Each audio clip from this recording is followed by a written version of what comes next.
Okay. You in the studio, Coach? Yeah. In the primetime sports talk with Hey, we live, guys. go-to source for Okay, breaking here we go, sports. Coach. When you get in there, we'll bring you in. Cowboys coverage on the Syntex Sports Network and Infinity Sports. Okay.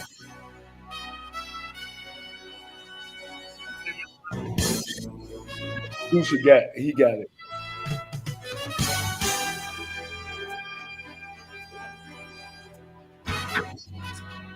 I like that, Coach. I like that.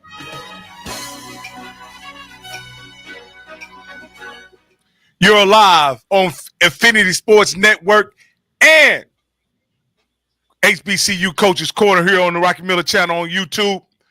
We're live on the radio, guys, and so I wanted to make sure I'm back in the studio this Saturday, Coach. I'm here joined with the Rattler himself, Mr. Stephen Bishop. Excuse me, Stephen Campbell. Bishop Stephen Campbell. How about that? And none other than our featured host, which is the swag legend himself. Oh. What? Well, I'll say the swag legend himself, Coach Johnny Cole, 2010 swag coach of the year and 2010 swag champ. How you doing, Coach? Man, I'm doing great, Coach. How about yourself, Bishop? Hey, man, listen, this is my favorite time of the year, man. Yeah, most definitely, man. This is my favorite time of the year, so I I'm was ready. still doing the introduction, got logged off. The man who once threw for 6 touchdowns while playing against Willie Totten. Yes, sir. Our featured host. Boy, you make the hairs grow up on my neck, boy. I was on fire. I said I was on fire. All right. With no further ado, Coach Johnny Cole. Coach Johnny Cole, before we get started, you really set him up today, Coach. You got him at one heck of a guest, another legend. Yeah. Lot teed up, Coach. Yeah. And so, without further ado, how you doing, Coach? And then you can bring on that very special guest on the show. Yeah. Well, hey, man, it's always a pleasure of mine and, a mentor of mine, someone you look up to. He's raised a whole bunch of us, Coach, a whole bunch of us around the country, man. He's always won everywhere he's been. He's one of those first guys, first black coach to do this, first black coach to do that. He's been on both sides of the table. I had to congratulate him and salute him. He's got a statue. I think we're going to put that up. But no further ado, Coach Bill, Wild Bill Hayes, is his boys used to call him. But I got to call him Coach. Whoa, thank you, Johnny. Appreciate you, brother. Man, I appreciate you giving us the time, being the person you are. I know out on the East Coast and around the world, man, everybody knows about Coach Bill Hayes. How you doing, Coach? I'm doing wonderful, Johnny, and thank you for getting me on this podcast. I'm excited and ready to go. Yeah. Hey, Coach, before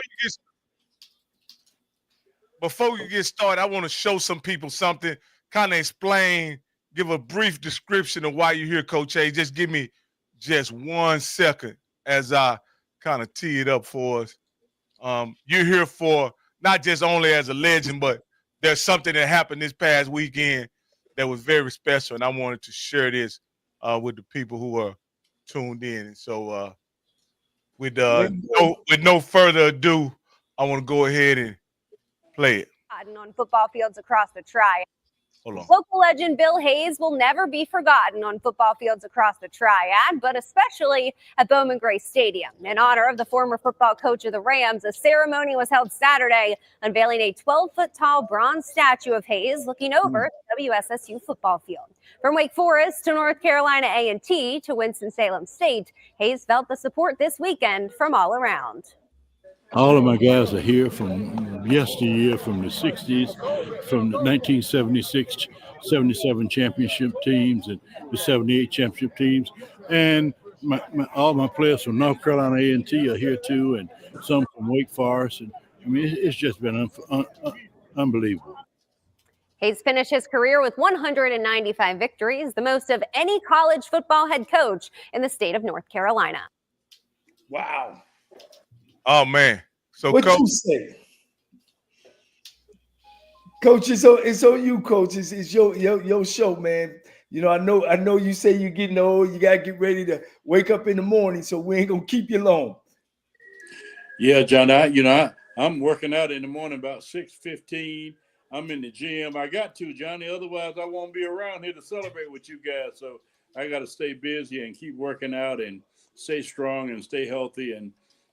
But I remember all the good stuff that you did, Johnny. And I used to call you up and try to get special plays from you. I remember that old jughead draw you gave me, and a lot of other special plays that you get.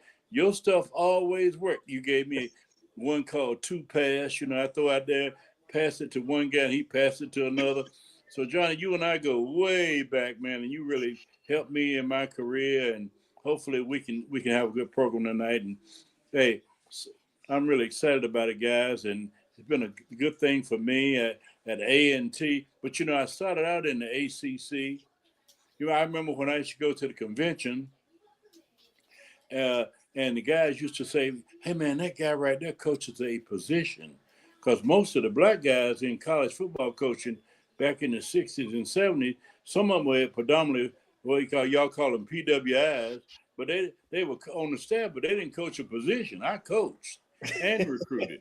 I was one of the first guys that coached and recruited at a PWI and had success and went on to the HBCUs and had a great career. And I'm just happy to be here with you guys, and God has really, really been good to me and blessed me with a great career and some outstanding student athletes. Coach, when they unveiled the statue of you, man, and and just think from where you came from as a kid and as a coach, man, that's huge. My brother got his name put on a floor, and I just thought that was just awesome. Then now you got this statue, and you know what about a coach? It sits high too. You know, but it sits Johnny, high off the ground. but Wait, I John, mean, how did that make you feel? John, first of all, Johnny, you and the audience need to understand that the field where the statue is was named after me. That was done 3 or 4, 5 years ago. In Okay. Bowman Gray Stadium, the football field is the Bill Hayes Field. Okay. Then 4 or 5 years later, my players from both schools, Wake Forest University, Winston-Salem State, and North Carolina, you could never get A&T and Winston-Salem State and Wake Forest to do nothing together because they're going to fight against each other.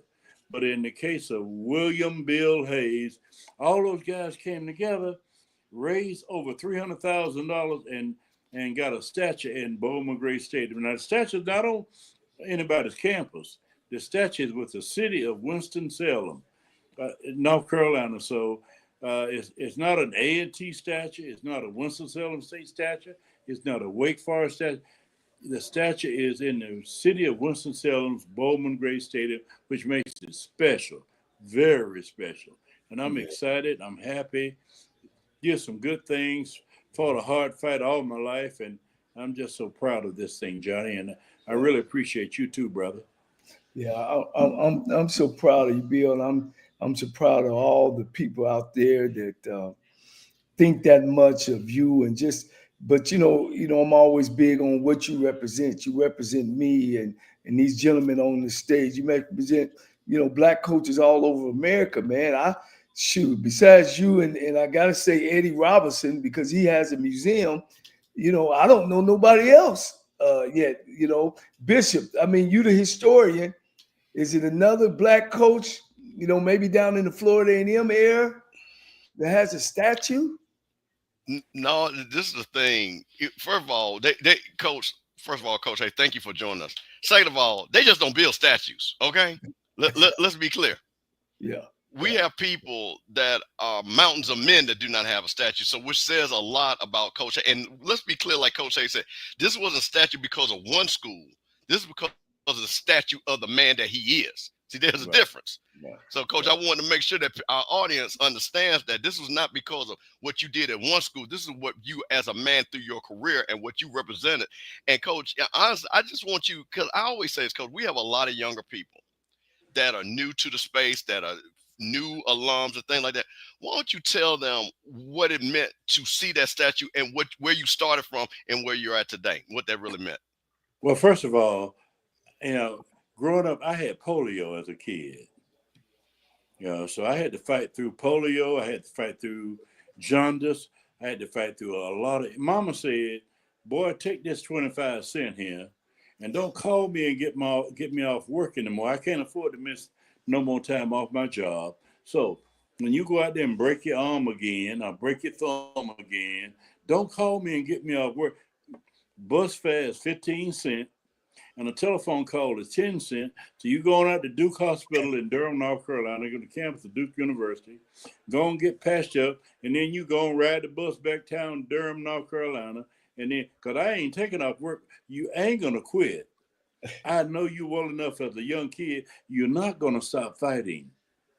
And so you just go ahead and get yourself straight and then come on back. So it's been a fight all my life. I fought through segregation, and you guys are too young to remember that back in the old days, we used to get out of class at 3 o'clock and 4 o'clock. We downtown marching, trying to integrate restaurants and cafes and other business establishments that would not allow Black folk to come in. So my whole sophomore year at North Carolina Central University, we spent time trying to integrate businesses in North Carolina and around the South. So I did the whole thing. Then I was the first Black coach in Atlantic Coast. And the thing that I learned, brothers, is that when they bring you in and give you the opportunity, you're supposed to learn how to act like you're supposed to be there. You don't walk like you're intimidated. You walk like you're supposed to be in that space. You earn it. You owe it. It's yours. Yeah. So you act like you listen, you the best thing walking. You got all the answers. And you got to project that kind of image. And that's what I tried to do. When I went down to Ole Miss as a coach at Wake Forest University, integrating the ACC, when I went down to Clemson, I'll never forget how those janitors and maids and people in the press box, they were so excited to see somebody like me doing what I was doing. And it was amazing. So I couldn't let them down. Go down on the field, I timed the punter, see what his operation time was, time the field goal kicker, see what his, go back up and sit in that press box ready to do that game. And man, they could not believe it. So I'm a relic. I'm an old school guy, hard worker. I saw the whole thing. By the way, what you all also don't know is in 1977, I was National Coach of the Year. Now, after I was National Coach of the Year, there came something called, let me make sure I get it right, called the United Coaches Association. All the coaches got together who were Black and said, we gotta fix this thing. We gotta integrate this American football coaches. So we gotta start our own association, and it was called the United Coaches Association, and I was the chair. Fast forward 3 to 4 to 5 years later, then the United Coaches Association became, guess what? The Black Coaches Association, and I was the first chair. Yeah. Didn't know that, did you? First time I said it publicly. So I went from a National Coach of the Year to the president of the United Coaches Association, which later on became the Black Coaches Association, and we got what we got now with Black coaches doing some. I was really born 50 years too daggone early, because we didn't make no real money back then. But if I was born now, man, we could make some real money. I'm happy though, Johnny. Let me ask you a question, Coach Hayes. I'm not as much of a HBCU historian as Bishop Campbell and Coach Cole, but I want to ask you this: as I extensively went over your resume before bringing you on the first time we had you, and you got your life really should be a book or a novel or even a miniseries. But what I want to is with all that you have done in coaching, right, as being a trailblazer on the PWI side, being a head coach at Winston-Salem, and then going on to North Carolina A&T and coaching all these phenomenal players, and now being immortalized with not only a field being named after you, but now with a statue. Is there one thing you're most proud of that you were able to accomplish in your life? And for the sake of keeping it kind of football related, I know Miss Hayes and your family, you're very proud of that as well. But I want to exclude that and just say, as a professional coach, as a coach, is what are you most proud of? Well, I got a lot of things I'm most proud of. Yeah, actively right now, as we move forward, Detroit Lions, they're leading the NFL. Guess what? I trained on the defensive line at North Carolina A&T. Brad Holmes is the general manager that built the current Detroit Lions. And guess what? Terrell Williams, the D-line coach at the Detroit Lions, I trained him. He was my D-line coach. I took him out of the hood and brought him and trained him how to coach football. Now, in this era, I start out telling you what I'm really proud of. I'm proud of them Lions, man, because they might win. Them my boys. I train all of them. Wow. So wow. we can start with that, and then we Wow. can just start going back. And man, I got so many great players, and the Yancey Thickpens of the world, and the Timmy Newsoms, and I had a guy named Maurice Hicks. Yeah. That played for the 49ers. That was a real damn deal at running back. So I stopped counting my signees at 150 that went on to the NFL. But I got doctors and lawyers, and I got a young brother over here in the Tidewater area of Virginia named Rudy Artis that owns his own cosmetics company. The brother is a multimillionaire making cosmetics for women. So it wasn't not only on the football field. I got guys doing all. Richard Ladd, one of my guys in Greensboro, North Carolina, Richard got 6 businesses, profitable businesses. So I got guys doing, superintendents of schools, college professors, teachers, coaches, entrepreneurs, educate. I mean, you just name it, and they all in things. So I can't be any more proud than I am of all these guys. Well, Coach, one thing, Coach. Of course, we're not gonna keep you long. And this is Hey, about John, you. I got to Yes. get up and work out in the morning at 6 o'clock. I got to stay upright. And the only way I know to stay upright is I got to get my butt up early in the morning and go and work out in the gym. So I'm going to be in the gym in the morning at 6 o'clock. So I can't stay with y'all long now. Right. I got one question and didn't want to get around it, and you can give us the reason. What happened to us, Coach, from you talking about the 70s that you were coaching on both sides of the ball? We've started a Black Coaches Association, and we still not even 10% of head coaches are Black. Where you think that we just didn't do what we supposed to do? Because and I know that we one teach one bring one. And for some reason where we got a long chain of there that we got lost. We got lost there. Because from the BCA United Football League, we got lost somewhere that we never were able to push and get more Black coaches. Hey, Johnny, jealousy, envy. That's what it is. Jealousy, envy. We lost the love for one another.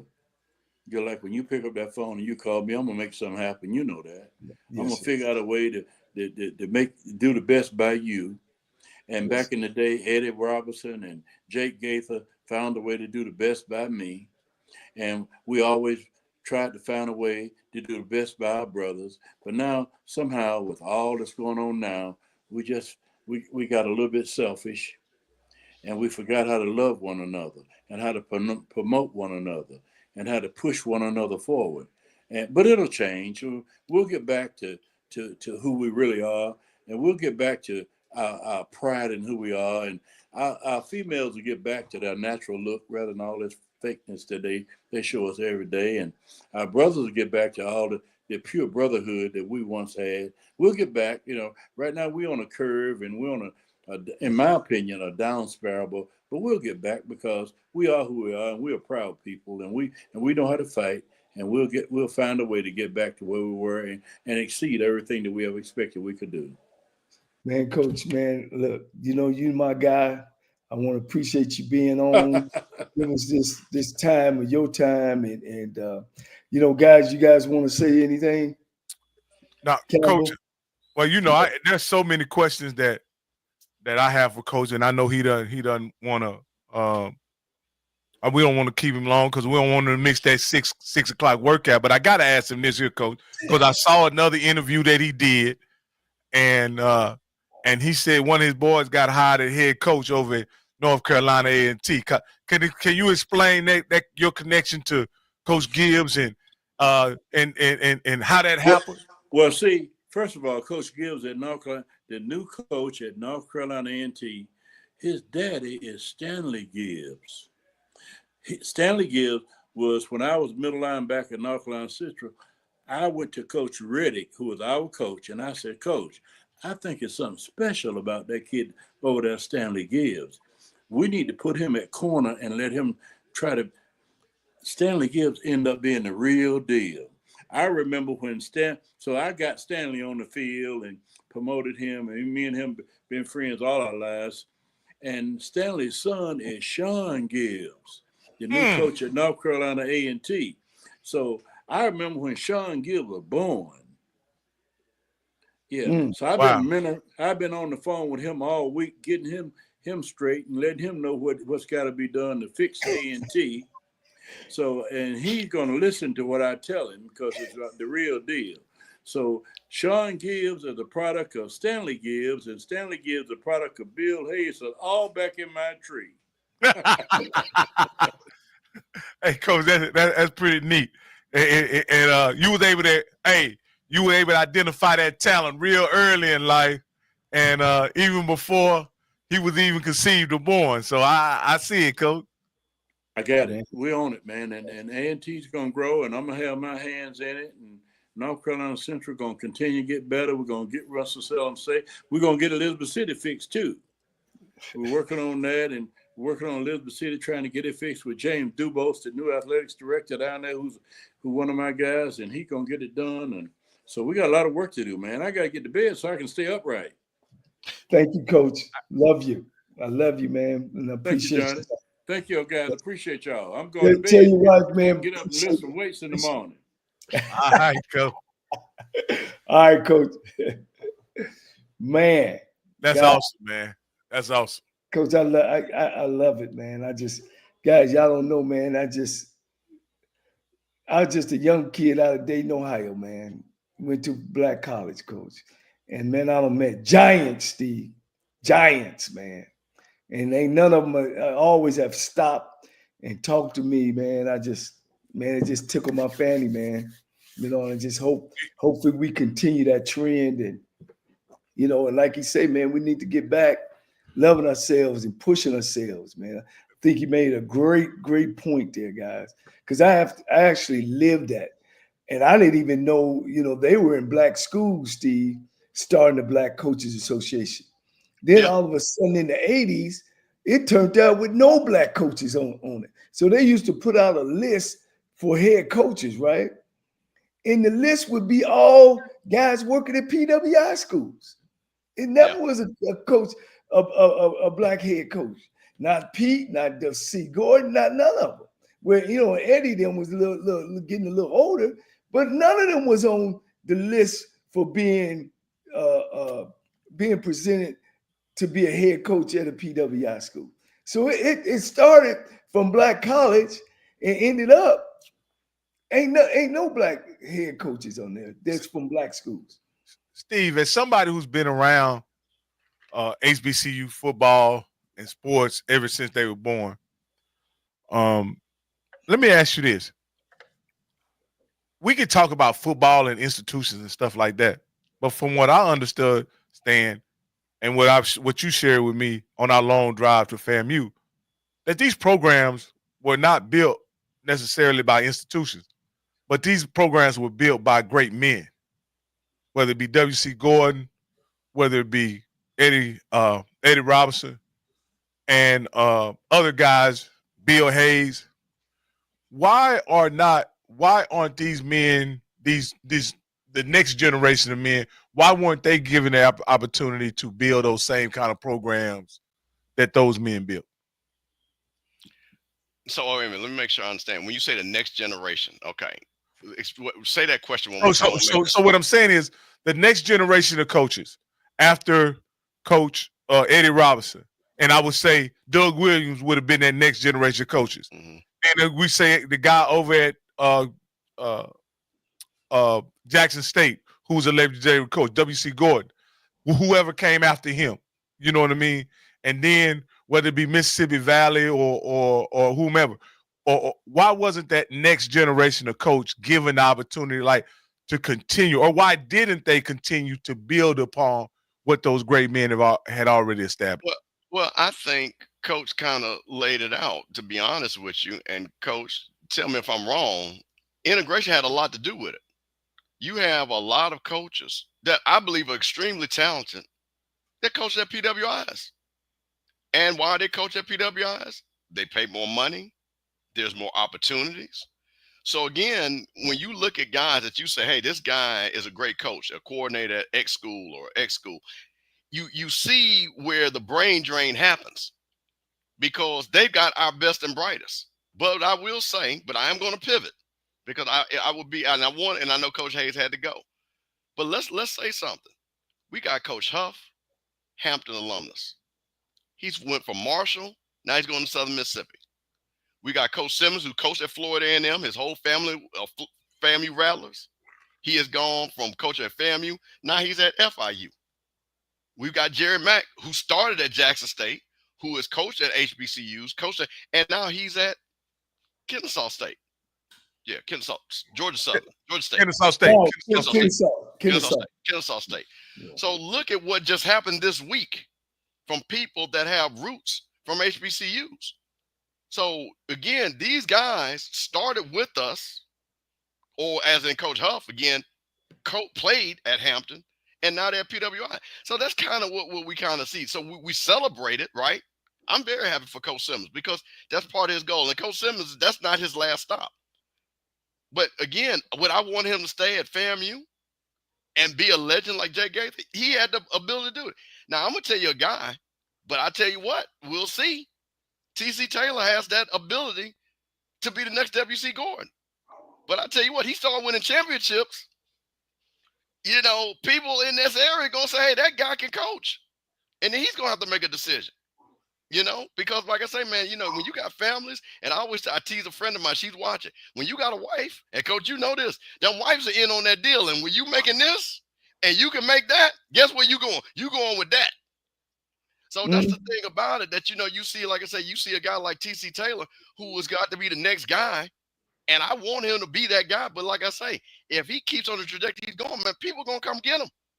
But you know what I'm happy about? That now they are getting that opportunity. So, you know, we fight this because we always say at HBCUs, we want to get opportunity. But then we kind of get hurt when we lose the greatness that we have. So I just think that, again, it's just opportunities and people want to move up. And like I say, and I just got to respect it, to be honest with you. Yeah, well, I guess so. I mean, it just seems to me that there was a great era of very established coaches that pretty much, you know, made HBCU sports or football in you know, what it ultimately will become. And now we're dealing with, and I hate to use the term mediocre or average coaches, right? But in some cases, I don't think they're getting the chance to build anything because they're turning over so fast. So, you know, that's one aspect of it. And I think what made Eddie Robinson, and W.C. Gordon, and Jay Gaither is because their tenure allowed them to build something special. But let's be honest. Because of the world they lived in, they didn't have other options. Okay. Right? Eddie Robinson wasn't going to go coach over at Louisiana Tech, right? W.C. Gordon was not going to get the opportunity to coach down there at Southern Mississippi. Jake Gaither was never going to get the opportunity to coach at Florida State. So they took what they had in front of them and they made it great. And that's what is awesome about those men. And like I said, things change. And I was somebody who loves history, somebody understands that. I also have to respect that things change. So what I hope, and Coach, we talk about this, what I would like to see, case in point, Coach Hayes talked about Sean Gibbs, right? He is HBCU legacy, right? And look at him. He went from being a positions coach, now D2, and now he's at a flagship university. I'm happy for that brother. That's what I want to see. Hey, can we get Sham Shade next? Can we get, Teddy Keaton next? Can we get these guys next? So let's build that way and let's celebrate those guys, because that's the pipeline I think Coach is talking about. Because if we can keep getting this pipeline of guys building their craft, moving up, then again, we'll have a lot of great coaches. So that's the thing about it.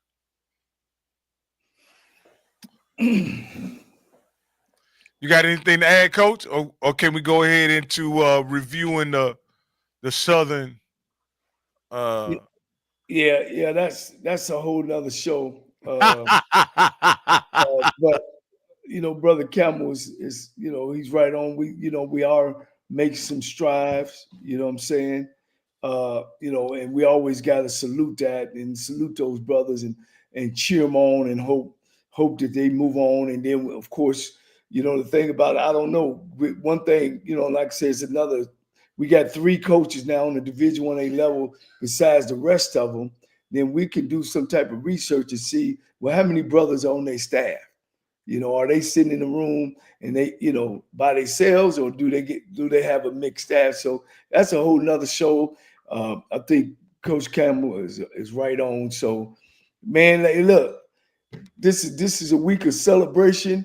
It's our bowl, our Orange Bowl this week. It's the Celebration Bowl, man. So let's get it going. All right, hey, excuse these. So let's recap the SWAC championship, because I think we had 2 teams play that were worthy of being recognized. And I want to recognize that we did have a big game last week. The weekend was not all lost, and this was the result. It was look, where our money at? Where our money at?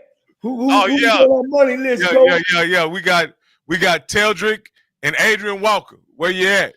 Yeah. We want to hear from you tonight. Yeah, we want to hear that cha-ching noise. And so I did hear from Teldrick, and Teldrick said he'd get with me, but Adrian Walker, I hadn't heard anything from him as of yet. So hopefully all those Southern Knights who really thought they had a shot to actually win this game and put their money where their mouth was. And so I appreciate the donation, and I greatly appreciate it. But I'd like to get you guys' input on what you thought about it. Well, we'll start with Campbell. Campbell, what did you think about the game and how it played out? I thought it played out exactly how it was going to play out. I mean, it was no doubt in my mind. Southern, listen, Southern had to make this game ugly.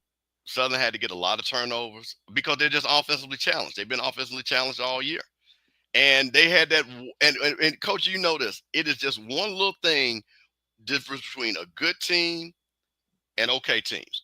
Southern got a turnover where they could have turned the tide, but they didn't. Jack State came back. Zion McDonald came into the game because Kobe Morgan got hurt, scored a touchdown. Jack State was off to the races. So, I mean, the game played out. Like I say, Jackson State has been, like I say, the dominant SWAC team this year, and it played out. And like I said, Southern, again, and I told people this, and again, I love my Southern people, and I'm the FAMU guy, so I said the same thing. But when you go in that vet and you're a freshman, it's a different feeling. So they played a freshman, they played T-set, they moved the court, and Woods was out before concussion protocol. So I just did not expect them to sit back and have the game that they were going to need to win the game. So, I mean, Jack State played the game that they played, and we got some interesting stats that we're going to talk about that I think is going to bode well for Jack State playing against South Carolina State. Yeah. All right, go ahead, Coach. It's all you. of course, I almost predicted the score. I gave Jackson State 34-10, something like that. So the numbers speak for themselves. In this, while I'm talking, I'm talking. I want the audience to say where the Southern fall. Let's get away from the East and West. Where do they fall as in the SWAC of best teams in the SWAC? As I talk through it, we didn't have the two best teams in the SWAC at the game. Take my hat off to Coach Graves and the staff. Because at the end of the day, it's about winning football games. And out of the 8 victories, and I don't know if this has ever happened, you really didn't have a winning team. The best team was at 6-6. That's not necessarily a losing season, and it Showdown ain't no winning season. And so you had an 8-14, and I ain't gonna say hobbled in there, bagged in there, and I can't say enough about what you said, Coach Campbell. They done what they done. They played for a half. Their best players gave it everything they had. But then on the other hand, you really, it's like a bird with a cut off wing. You know what I'm saying?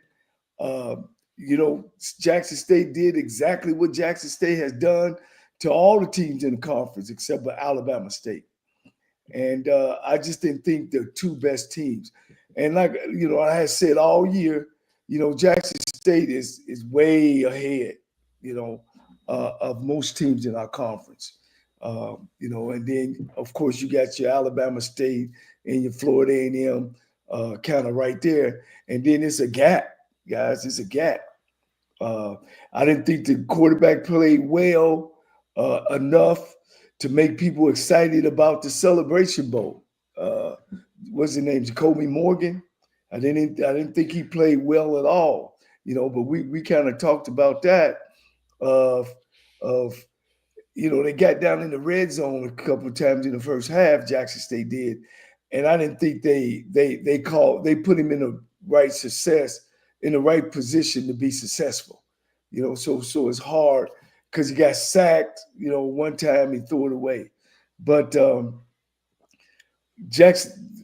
Southern's offensive line, man. I mean, the back was getting hit in the backfield. Several times. We look for tackles for loss. I mean, Jackson State had at least 6 or 7, 8 tackles for loss, hitting the back in the backfield. So, it was just like we said it was. Hats off to TC Taylor and what they're doing over there. And whether it's Deion's players or not, he has done a super job of getting them kids up and ready to play each and every game since they fell against Grambling. We all thought, oh, man. But then we thought, look, Campbell and Rocky, at the stats. I mean, they had over down to 500 yards against Grambling. You know what I'm saying? But they had 5 turnovers. And so I looked at that. I was like, man, they putting it on people. And it was no different in the game. I think one of the callers said, man, we were controlling the game in the first half. Southern was covered. No, you wasn't controlling the game.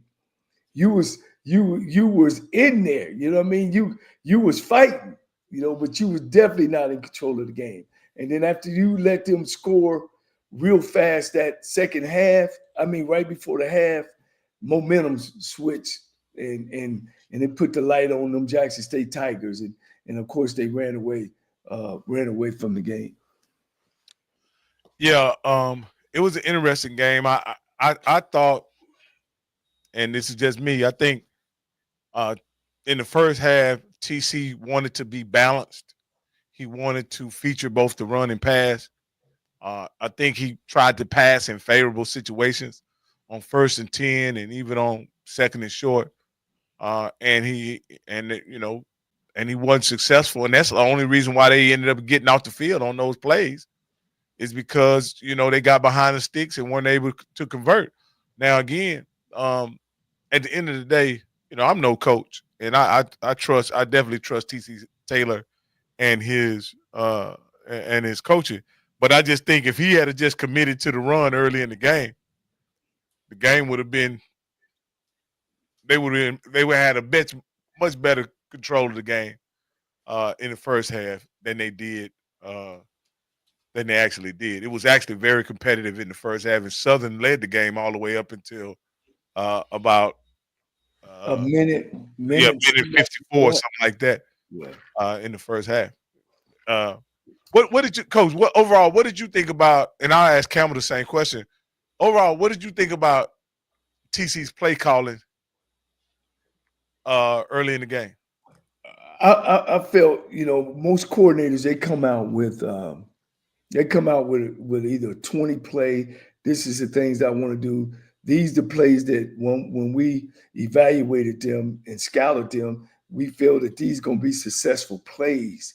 And then you get into that when you first call the game. But they jumped down in the red zone so fast that I kind of think he might have stayed with his script instead of staying or changing it to where they are possession-wise on the field. Because there's a couple things he called that down in that red zone that I kind of question. That why are you doing that? Your game is running the football. You're in the red, get that ball to that tailback. But that's where I kind of thought where he was on that. And the other thing was tempo. I felt the tempo of the game wasn't right. You know what I mean? Jackson State started off so sluggish and slow, and it's like they were putting the game in Morgan's hands. Morgan is a field general. He ain't that quarterback that can put the team on his back and be able to run the ball. He ain't that athletic. I think he can extend plays, but I don't think he's a quarterback that you put the ball in his hands and say win the football game.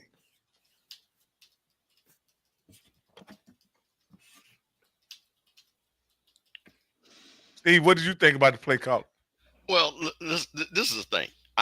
And I think Coach said it best. You come in with a game plan, right?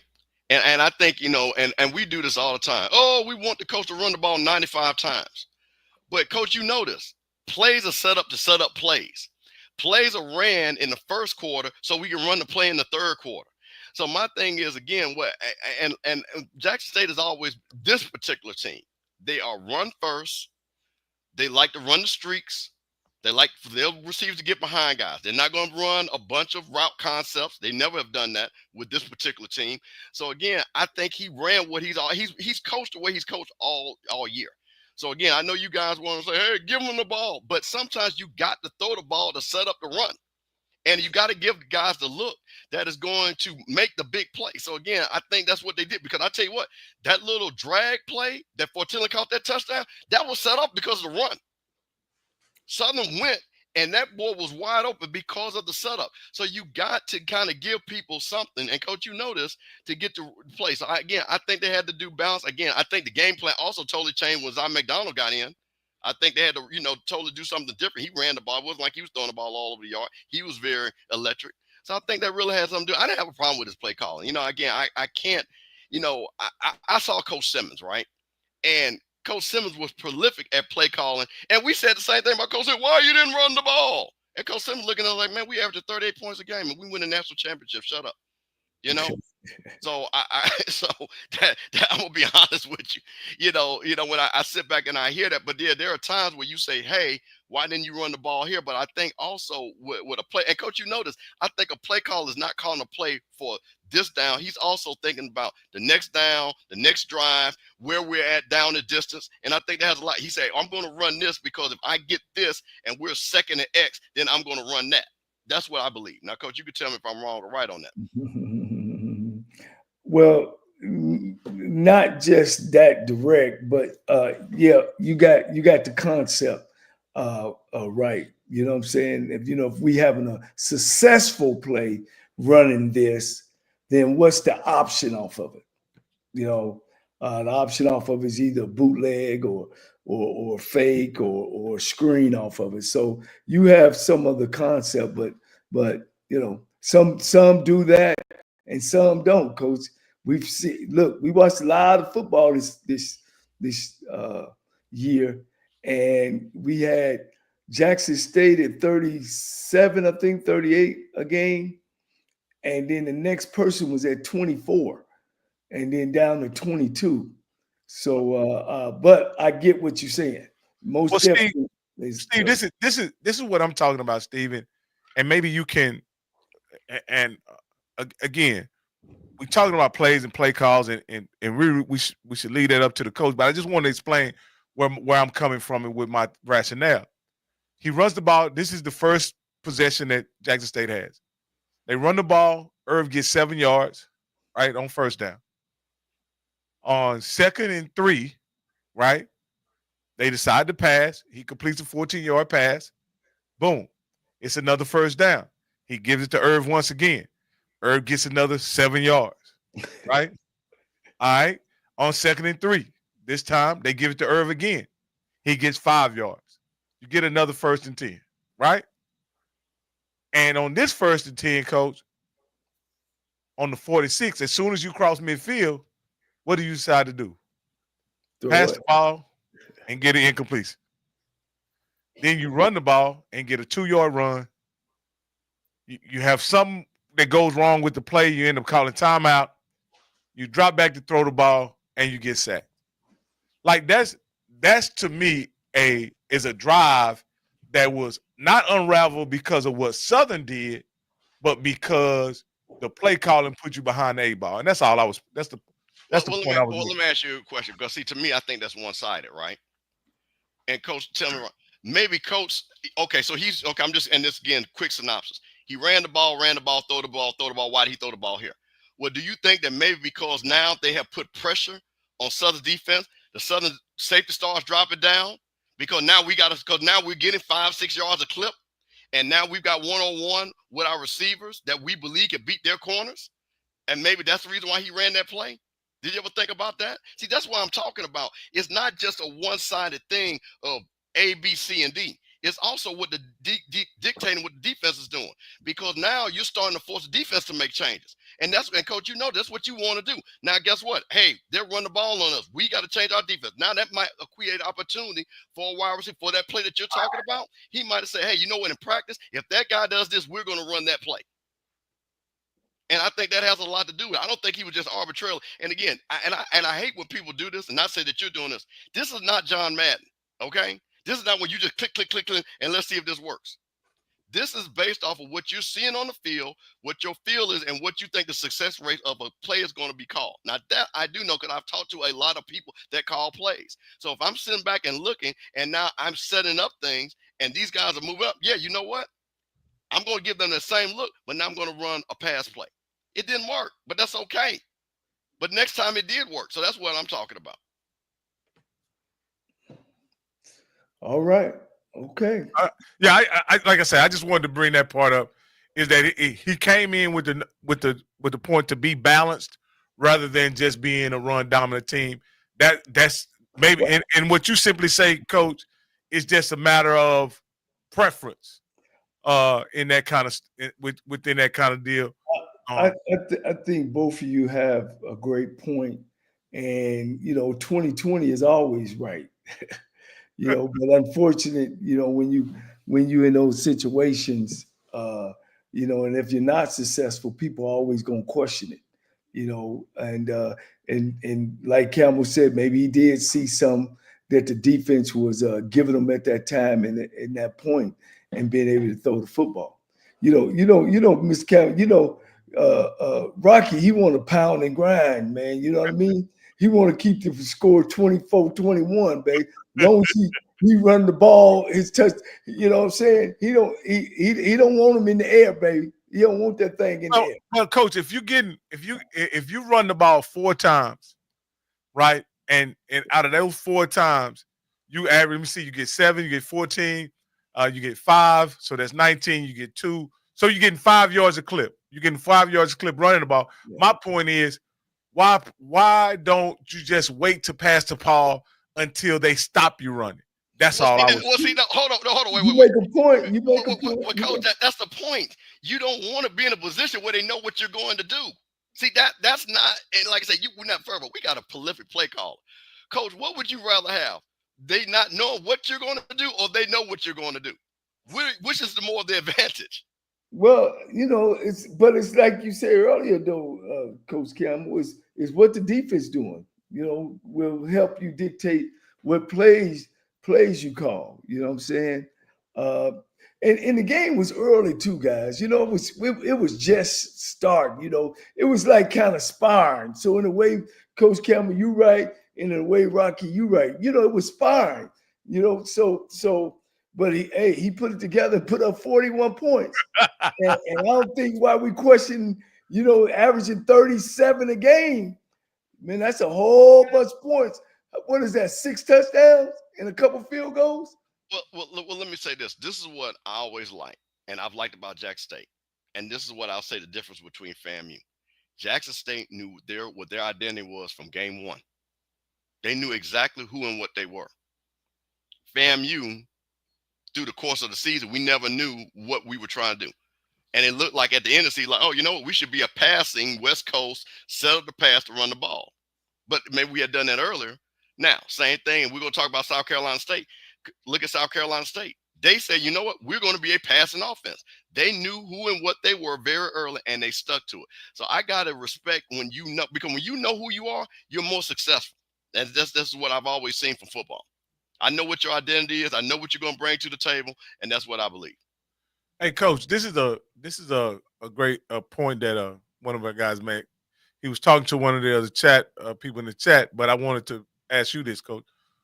Zoe said, I thought TC took some confidence from Jacobian last Saturday and will need him within the week and in the biggest game of this young man's life. He can't be afraid of making mistakes. Kid ran off the field. Yeah. Well, I kind of been saying that all year. This is the first, guys, I've been around football a long time, and this is the first time I've ever seen so many altering quarterbacks. It's almost like they're running in and out like wide receivers or running backs. And I mean, Zoe is completely right. For me, just being a quarterback myself and coaching them. They handle the ball 100% of the time. Every time that ball snaps, he has that ball in his hand, and he has to be able to have room to be able to make some mistakes. And it's tough playing that position when as soon as you make a mistake, you coming out of the game. So I think he's so right on that this week, if they're gonna go with him, because the question kept on being asked to me, well, what quarterback would you go with? My answer was, which one got us here? And that's Morgan. Morgan got us here. You know what I mean? So between this week, hopefully Coach Taylor get him back going, get his juices back flowing of letting him know he's the guy. Now, Coach, let me ask you this before we move on. If you got a guy in a game and your offense is struggling, immediately when he gets subbed, the offense is sparked. How much weight do you put in that versus the entire season? The entire season? Yeah, I'm talking about like you went with Jacoby in the entire season, but in the biggest game of the season, your offense was struggling. Your offense was sluggish. You were having trouble sustaining drives, and then you kid gets injured, and your offense takes off. I told you guys, I think last week or twice, of being a referee now, and it's one thing I don't ever hear. It's two things that I hear all the time. It's either the player's fault or the referee's fault. It's never the coach's fault. And maybe, I don't know, and I'm not saying it is TC Taylor's fault. I don't know what he was calling, what he was doing. He'll go back and evaluate himself. And maybe he did put Morgan in some tough situations or call the wrong play versus the defense. He's going to have to go back and evaluate that, and see. But I can't take a body of work for a half of work and say, oh, I'm ready to dish that and go with the new work. I don't believe in that. I believe in tradition. I believe in consistency. And so I would go back with my guy into this game, and sometimes, man, in games, I've had my plays that I was going to write, calling a game, and for some reason they might have a player or two just messing it all up. Man, I take that game plan and throw it down in the ground or put it in my back pocket and start calling from what I know, from what I've seen on the film. Sometimes your game plan, according to players that you face, make you change your game plan. So that didn't surprise me. So I went on the sideline, but I was just giving you guys some instances that this kid, I still think he would be my guy, and he definitely got to get his confidence back. But hold on, I want to make a point of clarification. TC Taylor did not take the quarterback out for a change of pace. Jacoby Morgan actually got hurt. Okay, that's why he came out the game. It wasn't like he was playing bad and they said, "Oh, let's switch it up." The kid got hurt. He brought McDonald in. So let's be clear on that. Now, Coach, but he was playing bad though, Coach. Well, hold on. But wait a minute. See, this is what I was saying. I think Coach said this. I'm not going to say he's playing bad. I think it's a championship game. I think Southern played well. So I don't know what he would have done, because I've seen Jacoby Morgan play and then all of a sudden spark that team. Like I said, I was there in that vet when I saw that boy make plays to beat us, So my point of it is, regardless of if he played bad or not, that's an opinion to your point. The fact of it is he came out the game because of an injury, not because of this play. Correct. And what I don't want to do is make up stuff that wasn't true, because that's not what happened. He was injured. Now, the great thing about it is Jackson State had the ability to say, hey, you know what? To your point, Rocky, if Coach T.C. Taylor believed that, he can say, you just sit back. We need you to be 100% healthy. We got a hot guy. And guess what? It worked out. So that's the credit to them to have a deep quarterback room. You know what I mean? Well, I said it last week, and you guys will remember. I say Jackson State has the luxury that they have 3 quarterbacks. I said it last week. Go listen. They got 3 quarterbacks they can win this game with. And it was not a shot at Southern. It was a shot at the depth they have at quarterback. That's what and how effective their running game is. That's what it spoke to. And again, TC Taylor's a phenomenal coach. And I'm not trying to diminish the coaching effort that he put out on Saturday. I was just saying that I noticed that in those Zoe said we got 4. But my point in saying it was, I thought he could have went with a more conservative game plan and got a similar result. That's all I was saying. That's and the other part, like I told you guys, I felt Jackson State was kind of dragging. They wasn't crisp until that kid McDonald kind of came in and sparked them. You know what I mean? And then you got to take your hat off to Coach Taylor. He stayed with it, and they were victorious. So I would just give you my thing about switching quarterbacks in and out. Man, look, if it works for you, stick with it. All right, let's go to the big game. Let's go to the big game, man. And we got Rocky, one other thing too. I got Zoe on standby to break down some of the Jack State players when we get ready to get a little bit just on the back end. Okay. Whenever he want to join in, tell him. I'll send the link. Go ahead. So let's go. All right. So hey, man, excuse these 1970 slides. I ain't have no whole bunch of time to get it ready, but I wanted to make sure that we acknowledge some things about both teams as we break this game down, right? As doing my research and kind of putting these slides together, I realized there's a lot of similarities in these teams. A lot of similarities when you talk about Jackson State averages 38.2. South Carolina averages 34.6 points allowed.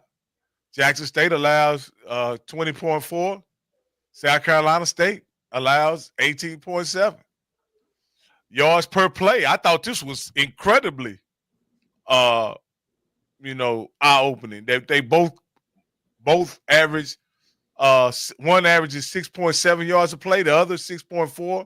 And then I didn't think this. I thought their yards per play allowed would be much lower, but they both one allows 4.9, The other allows 4.7. And this is offensive third down conversion. They both seem to be very good. They're in the 50. They are both of them are near 50%. Jackson State at 48%, and South Carolina at 46%. So that's just one slide. We got another one, but Coach, what do you make from that slide? Well, the one that I like is the third down conversion at 48. One was at 48, and one was at 47. 46. And the average you want to be at 40. And I don't think nobody in the conference was even at 40. And that shows how far out that both of these teams are, as far as those are championship stats. And anytime I've been a part of a championship, I had those stats. You know, those stats was popped up. I even was on a team that was giving up only 12 points a game. You know, and that's a big stat. You know what I mean? Because one thing about it is, you know, sometimes your defense or your offense is your defense, you know, being able to stay on the field. And that's when you start looking at the third down conversion. But the other part, what I didn't really like was how many yards they give up per play. That was not good. You know, you want to be more under 3%. Why? I mean, you know, because if you get 3 yards on first, second, and third down, you don't have no first down. You got to kick it. So right now you go 4-4-4. You know, you actually moving the ball, but both of them are right there. It seems like both defenses are stingy. You know, when it comes to that, they bend, but they don't break. Man, this is an evenly matched football game. And I think, you know, we're going to get into it with Coach Campbell about the personnel and the coaching and kind of break it down like that way. And then, you know, we'll come up with our predictions and, you know, we'll be ready to go to Atlanta into Mercedes-Benz Arena. All right, we can bring up this is South Carolina players, their key players and stuff like that. And then if Zoe wants to come on the next slide when we do the Jackson State key players, and mention probably some players we weren't able to highlight. Now, these players that I highlighted here were basically the all-conference players, the players that were recognized for the work that they did. And so first one we want to talk about is Eric Phoenix, who was the MEAC Offensive Player of the Year. He passed for over 3,000 yards, ran for over 800, and a combination of running and throwing 32 touchdowns. Coach, what do you think about those stats? Oh, extremely good stats. The thing that jumps out at me is that he rushed 800 times. So that now he's a double threat. You know, he's a guy that he can put the team on his back. So, you know, he can extend plays as well as he can make things happen. So he's going to be really, really dangerous. South Carolina State is going to really, really have to lean on him, I think. I think that Jackson State's defense is going to have to – what they got to do is they rushers do not rush behind him. You know, they defense in. When they rush, they got to stay in front of him. They try to keep him in the pocket. When you rush behind him, he'll get up underneath you and cause problems. So that's the thing. And their defensive front has got to get a good push up the middle to keep pressure on him. So I like to see Jackson State bring some blitzes, bring some zone blitzes, and see that if he can read them, or he'll take the ball and duck it and try to run and get first downs. They definitely going to have to, you know, he's going to be the key to me for South Carolina State's offense. All right, next guy is Pat. Hey, Campbell, can you read the screen or? Yeah. Let's kind of and guys, what we're trying to do. I know you've heard we got everybody breaking down, but what we're going to do in this show, we're really going to actually talk about the players, because I think what has not happened that I've watched is to talk about individual matchups and individual players. So you're talking about a South Carolina State team, 12 all MEAC selections. You're talking about a Jackson State team, 11 all SWAC selections. So one of the things that we're looking at, so Rocky has broke down right here. One of the things that's most interesting, you're talking about Eric Phoenix, who actually played 2 years, and let's not forget that 2 years at Benedict, for Coach Barry, who's also the MEAC Coach of the Year. So now you're talking about Caden High, Brown, and Tony. Now you're talking about 3 guys that are all first team MEAC. So now you're looking at that, but here's the thing. But you got Robert McDaniel and Wiggins and Asias Guthrie. Those guys are going to be going heads up with these guys. So when you're looking at that, Coach, where is what do you have to do at South Carolina State? You've got these all-conference players, but Jack State brings 2 off-conference players at the defensive backs. What do you have to do to win that matchup? Well, anytime, again, it starts in the trenches. On the defense, how much pressure they can put with just 4 guys, or do they got to bring an extra guy or 2 extra ones? So a lot of it depends on that front. And like I said, watching Phoenix versus North Carolina Central, I thought when Central put pressure on him, he had problems keeping his eyes down the field. I think in the secondary, High, we talked about this kind of last week. The wide receiver, Caden High, now he's a burner. He's a burner, but he's a little guy. And Jackson State got big defensive backs, that can cover well, that can put a hand on him and slow him up. You know what I mean? So in that area, I don't look for High to have a big game unless they put him on jet sweeps and, put him on a couple reverses. But they're going to have to tackle him, because if he get away, man, you might as well strike up the band. Now, Coach, one of the things that you talked about, and this is where I think is the key. So you've got South Carolina State with 4 all-conference offensive linemen. But they're going to be going against Joshua Nobles and True Thompson. Now, both of these guys have double-digit tackle for losses. Nobles has 10 sacks. So you're talking about, and with Williams also as a defensive tackle. So what you're talking about is where is going to be won. So you're talking about an experienced offensive line with South Carolina State going against this defensive line against Jackson State. That, to me, to your point, Coach, and what I've seen, is that's where the game is going to be won. Because I'll tell you this too, and this is I think a stat. South Carolina State has allowed 20 sacks in 11 games. So we're talking about a little bit, basically 1 a game, 1.5 a game. Two a game. 2 a game. 2 a game. Yeah. Hey, So they're keeping the guy clean. They're keeping the guy clean. Yeah. Hey, I want to welcome Zoe on the stream, man. Zoe, I may be mistaken, but this is your first time on with us. You've been on Off Script a number of times, but this is your first time on with us, and I want to personally thank you. I enjoy your content over at 1400 Club and all that you do for the collective over there at Jackson State. So, man, I appreciate you coming on and having this discussion with us and giving us that Jackson State perspective. So you said some interesting things on Scotty's podcast. But I just wanted to ask you this question. How are you feeling about the quarterback situation? And then we'll get into the preview of the game. Well, first, thanks for having me. And before I say the thing, I was actually checking you guys out. Like I said, I watch you guys every time you guys come on. And it was a treat for me being a HBCU historian to see Bill Hayes come on and say the things he said. Man, I actually wish I had played for the guy. Gave great context, man. Sound like, somebody's granddad. I'm not trying to, date myself or date him, but it was a treat to hear him on here, man. Seriously. And I know his players, to revel him. But, and also before I get into that, I wanted to say too, I think all you guys were right when you talk about new coaches in this day and age. I think when you talk about Eddie Robinson and those guys, to answer your guys' question, because I wanted to say this, it was a multitude of things. Eddie Robinson didn't want to go anyplace else. W.C. Gordon didn't want to go anyplace else. And it was the way of the world at that time. The ways of the world have changed now. Eddie Robinson had a chance to go coach at the Rams. He turned that down. W.C. Gordon had a chance to leave Jackson State. He turned it down. They wanted to be where they were, and they were teachers. And they both had great staffs. Their tree extended out wide. So I just wanted to say that to you guys. But to answer your question, Rocky, about the quarterbacks, listen, Jacobian is fine. And I want to say this because I know people want to say the things that they want to say about Southern, but I want to give Southern their due.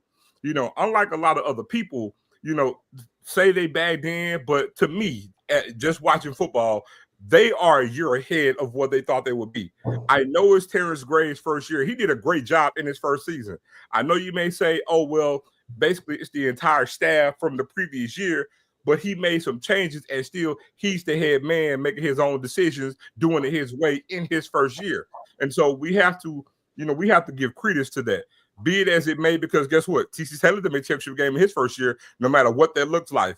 It was a different scenario, but he still made it. And the reason why I thought Southern would actually, cause any type of issue was because of how they played every game this season. Every game for Southern this year was a dogfight. They played, 4 overtime games? And so that's a team that doesn't quit, that's playing for their coach. But again, even going into this game, I felt like we were just a bad matchup for them. And that's what showed on Saturday, right? We were just a bad matchup for that particular team. But look, shout out to Kelby Givens, man. He left it all on the field. Dude got hurt, and he played on guts. And so, but to answer your question, Jacoby is fine. I don't necessarily say that he played bad. I want to give Southern the credit. Their defense made him look that way. You know what I'm saying? And I'm going to give them their kudos because that first half was what it was. But like Coach says every week, the game's 60 minutes. You win the first half. You don't get tokens just because you won the first half. You get that ring because you win the second half, and you win the totality of the game. Oh, well, that's cool. That's cool. So as we go through these matchups, I want to ask you this here. This is another question going over both teams. Why do you think Truce Thompson and his compadre, I forget his name down in the trenches, Jeremiah Williams. Why weren't they recognized as all SWAC players? Man, look, if I can answer that, man, I can give you a lot of numbers. That's just the way it goes in the SWAC, man. It's always been that way. A lot of times, and a lot of conferences tend to do this as well. I want to point this out. A lot of times when you talk about postseason awards and postseason teams, we tend to want to elevate seniors to help them out on the HBCU level with regards to maybe this one thing could help them with draft positioning and, draft stocks are just kudos in that regard because that True Thompson's on the way out, but Jeremiah's coming back as well. So a lot of times that's happening. You know what I'm saying? And it's really crazy when you talk about what True did. I mean, for a D tackle, you know what I'm saying, to have as many tackle for losses he's had and to not get it, and this is not to say the guys who got it are unworthy, but man, numbers are numbers. Production is production. And you got these kind of numbers on, to me, well, not to me, the numbers say it. Alabama State statistically had the best defense in conference, but in conference play, Jackson State had the best defense in the conference.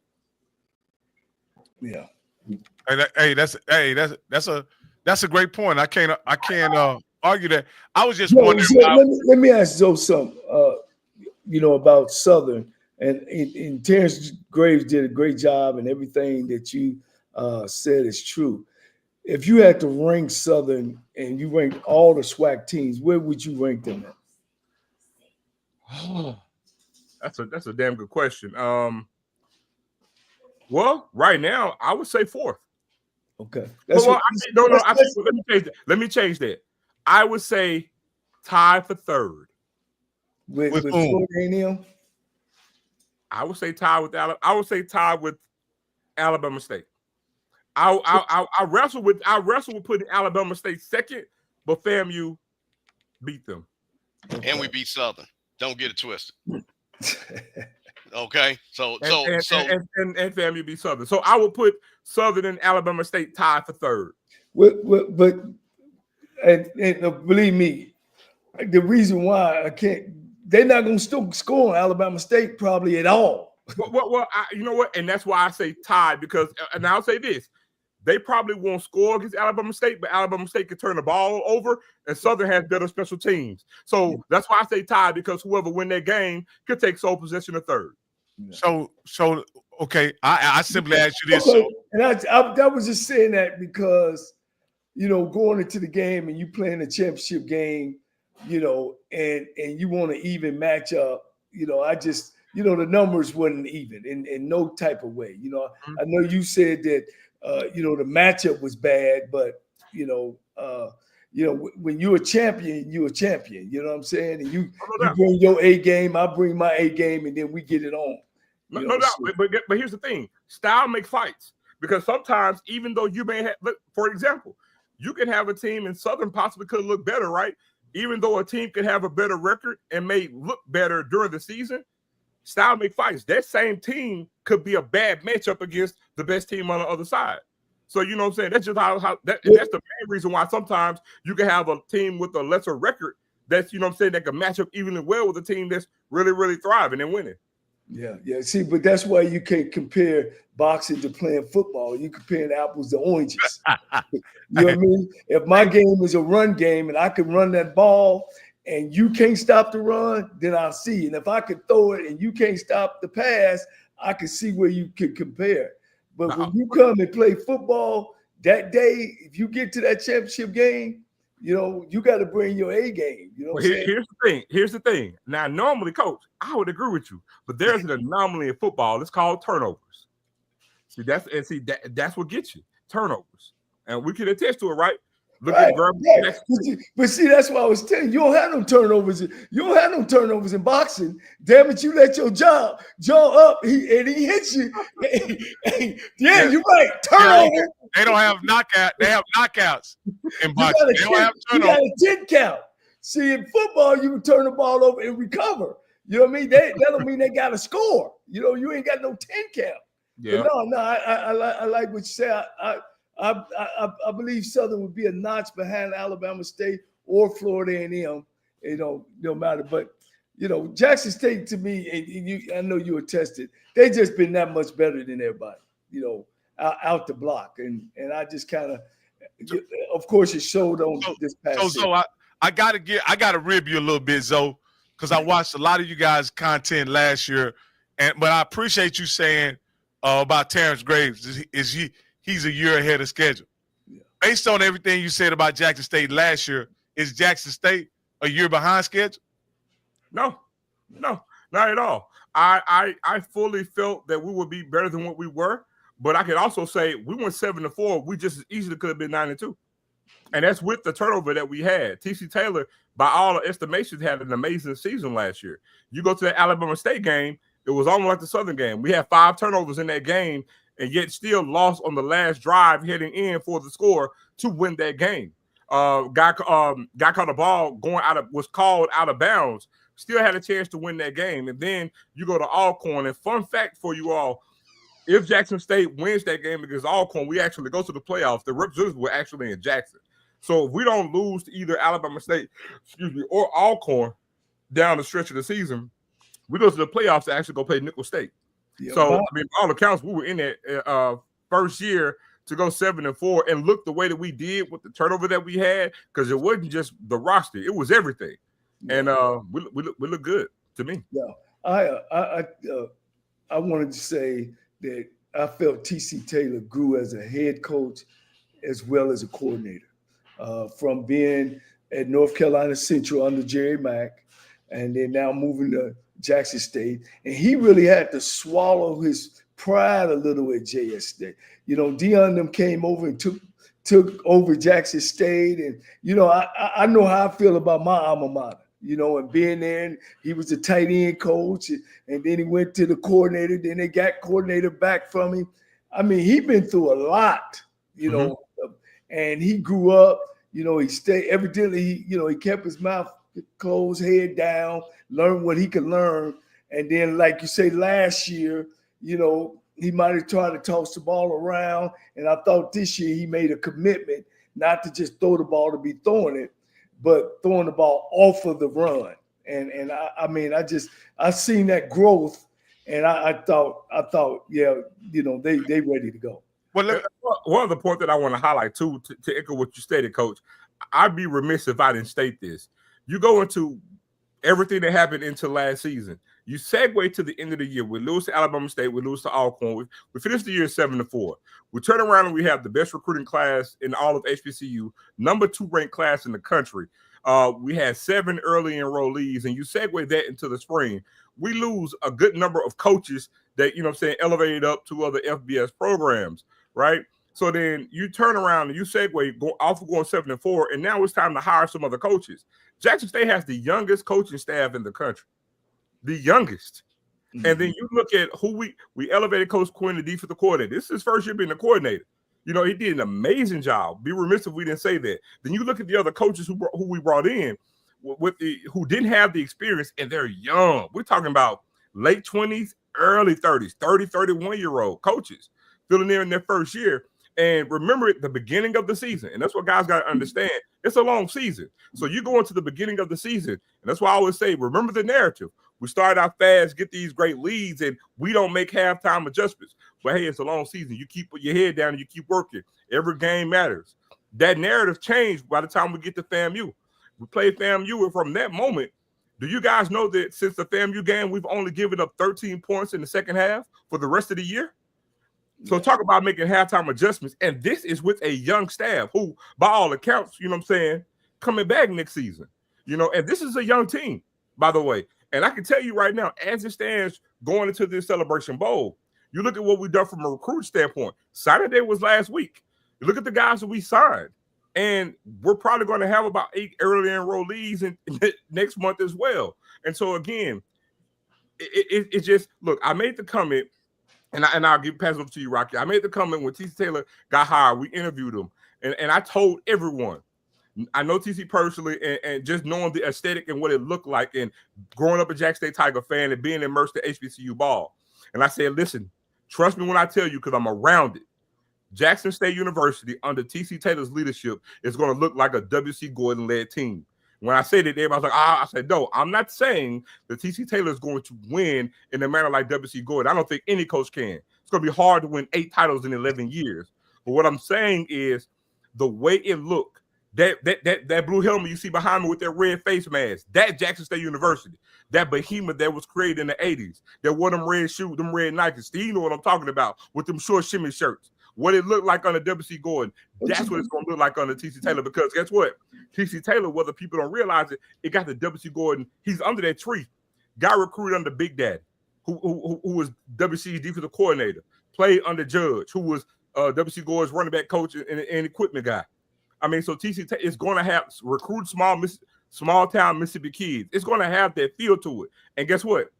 Already a SWAC champion in second year. Coach Gordon never did that. And TC Taylor goes out here and do what I think he's going to do Saturday. Be the first coach to do it in this short time span. And it's going to do wonders for recruiting. Now you segue then to year 3. You maintain that staff. You will keep recruiting the way you're doing, because we're going to have a top 3 class in the country. This is not me being a fan. This is just facts. Now you segue into year 3. Look what that looked like. So I don't sound too crazy now when I said what I said 2 years ago. So let me ask you this, and you can how much do you give this ascension into the SWAC, being a SWAC champion? How much credit do you give TC the coach versus TC the coordinator in play call? I give TC everything. I give it everything, man. To know, so I'm not trying to speak as a fan. I'm being on the inside, knowing what that looked like. And look, you know, when you talk about, just picture this, you're a head coach, and coach, you can vouch for this. I don't think people really gravitate and understand when you talk about losing 80% of your roster. You just got hired as a coach for the first time in your life. You're headed back to Jackson after losing a bowl game, and you lost 80% of your roster. And guess what you got to do? You got to go recruit. You got to go recruit. And I don't think, if people go back and look what we signed right then and there. Not only do you got to recruit, you got to assemble the staff. Not only that, you lost your training staff. You lost the equipment guy. I mean, you lost so many people in the building, not just the coaching staff. You're a first-time head coach, and you're having to navigate those waters. Man, to come back, piece that roster together the way that he did, get a damn good staff the way that he did, and then turn around and go 7-4, he's to be commended for that. And he had the chance to be 9-2, but it is what it is. And then you segue that in year 2 and win a title. Nah, man, the OC and the head coach, they cannot be separated. Both did an amazing job. And I want to caution people too. What you are on the first game, you shouldn't look like on your last game. People need to understand that. It's a long season. It's what you do as the season wanes and go on. That's why I give Terrence Graves credit. Because Southern, they didn't look great early in the year. And they might look good all the year long. But again, they piece wins together. You got to give them credit for that. And he's in his first year. TC Taylor did the same damn thing. So I give him kudos for both. Hey, Coach, I want to ask Coach this. Can you not separate the coach as a play caller and OC from the head coach? Well, when you're doing good, you're doing good. You know what I'm saying? Because it is separate. Really at the end of the day, when you're the head coach, you're looking at the general program, not necessarily just one half. And then when you coordinate, of course, you're doing an offensive coordinator job. And if you're doing well, then and just like Zoe said, I mean, you got to give him A's on both sides. 37 points a game. You got the best defense. You got the best offense. You got the and your numbers are extremely high. And coach, let me, and I gotta give that context, right? So you go into the second game of the season, you lose both your starting wide receivers. Third game of the season, you lose your third starting wide out. Fourth game of the season, you lose the next man up to him. You're down 5. The top 5 receivers, you're down. You lose your starting tight end. Literally, the first practice lead up to the first week of the first game, and then you still are able. And you lose 2 running backs. You lose your previous starter, and you're still able to put up almost 40 points a game. That's recruiting, and again, that's amazing work. So ain't no question, man. I don't take nothing from TC Taylor. I think when you kill a fly with a jackhammer, I believe in that, and I think he done. So you've been in the SWAC. You look at all the teams. You look at all the head coaches. Where would these coaches you think be ranked in the glory days? The one we got now? Yeah. Ooh. So I was saying all that before you even answered. Okay. I don't want to say that because I don't want to come off as disrespectful. Right. So let me give a different perspective. So look, I grew up with Houston Mark, live right down the street from me. Right, he was the O-line OC coach at the point at that time. Coach Carson lived in the next subdivision right by me. Known him my whole life. Then you got Coach Jones. All these guys on the same staff were on Coach Gordon's staff, by the way. They all end up leaving him and winning. This speaks to coaching tree under Coach Gordon. And they were all there and won championship. Coach Carter Jones ended up going to Alcorn, Coach Steve McNair. And Coach Markham ended up going to Alabama State to coach Eddie Robinson and Ricky Jones, who's from Jackson, and they win a championship, and they had a phenomenal offense. And coincidentally, all those guys that Coach Markham was recruiting for Jackson State ended up taking with him to Alabama State to win that title in 91. They put in 80, 90 points on people. And so the coaching staff in that time was phenomenal. You're talking about Doug Porter, who left Grambling under Coach Robinson, ended up going to Fort Valley State. The coaching was phenomenal at that time in the 80s and the early 90s. So, man, to talk about what we have now, and this is not to minimize what they have because it's a different set of problems, different type of athlete that they're recruiting. But I want to give Eddie Rob his due too. For him to not have the experience, like the traditional experience, coaching and working his way up, for him to come in, as I would like to say, come in cold at Alabama State, and to do what he's done, outshining the previous 2 coaches that was there. You know what I'm saying? To do what he's done needs to be commended. I just think what we have in the SWAC is entirely too much turnover and no patience. I like to say in this climate of football today, there would be no Eddie Robinson. It's impossible. There would be no Eddie Robinson in today's climate. Yeah. I had an opportunity to play against all those games you named, as well as coached as a young coach against all those. So I'm real very familiar with who you was talking about and what you were saying. Go ahead, Coach Kemp. Well, so I tell you what, let's get to the game. So one of the things that I wanted to bring, and I really was curious about it, your offensive line versus South Carolina's defensive line, their front 7. They're bringing 5 guys all conference. Their defensive ends total almost 20 sacks, 27 tackles for losses. Tell me because, and again, I hate to bring back history, but one of the things, the reason why Jackson State lost that first Celebration Bowl, South Carolina, because South Carolina State's defensive line dominated. What does Jackson State's offensive line, and kind of talk about some of the players on that offensive line and what they've got to do to contain those 2 defensive ends that are all conference for South Carolina State? Well, I'm gonna say this, and I promise I'm not trying to be disrespectful, but you can put an asterisk by saying the number of guys they have all conference. There's only 6 teams, and it's only 2 teams with winning records in the conference.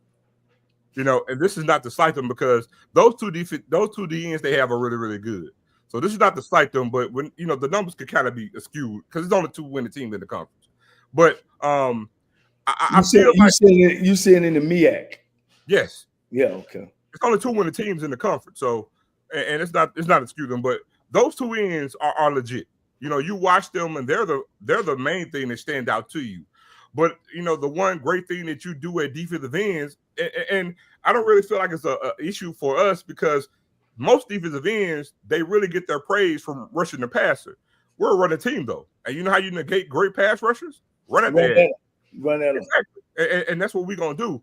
But I feel like what we can do inside is going to give credence. And here's the thing: I think it's the hammer and nail theory when we play them. You know, they want to score quick. They don't want to have a grounded out, dirty type of game. But the beautiful thing about Jackson State is we have options of how we want to approach this. You know, whether it's, you know what I'm saying, you know, we don't have to score 40 to win. You know, but if we need to, we're capable of doing it. If it's a slow down, dirty game and we just need to play field position and kick field goals to win the game, we could do that too.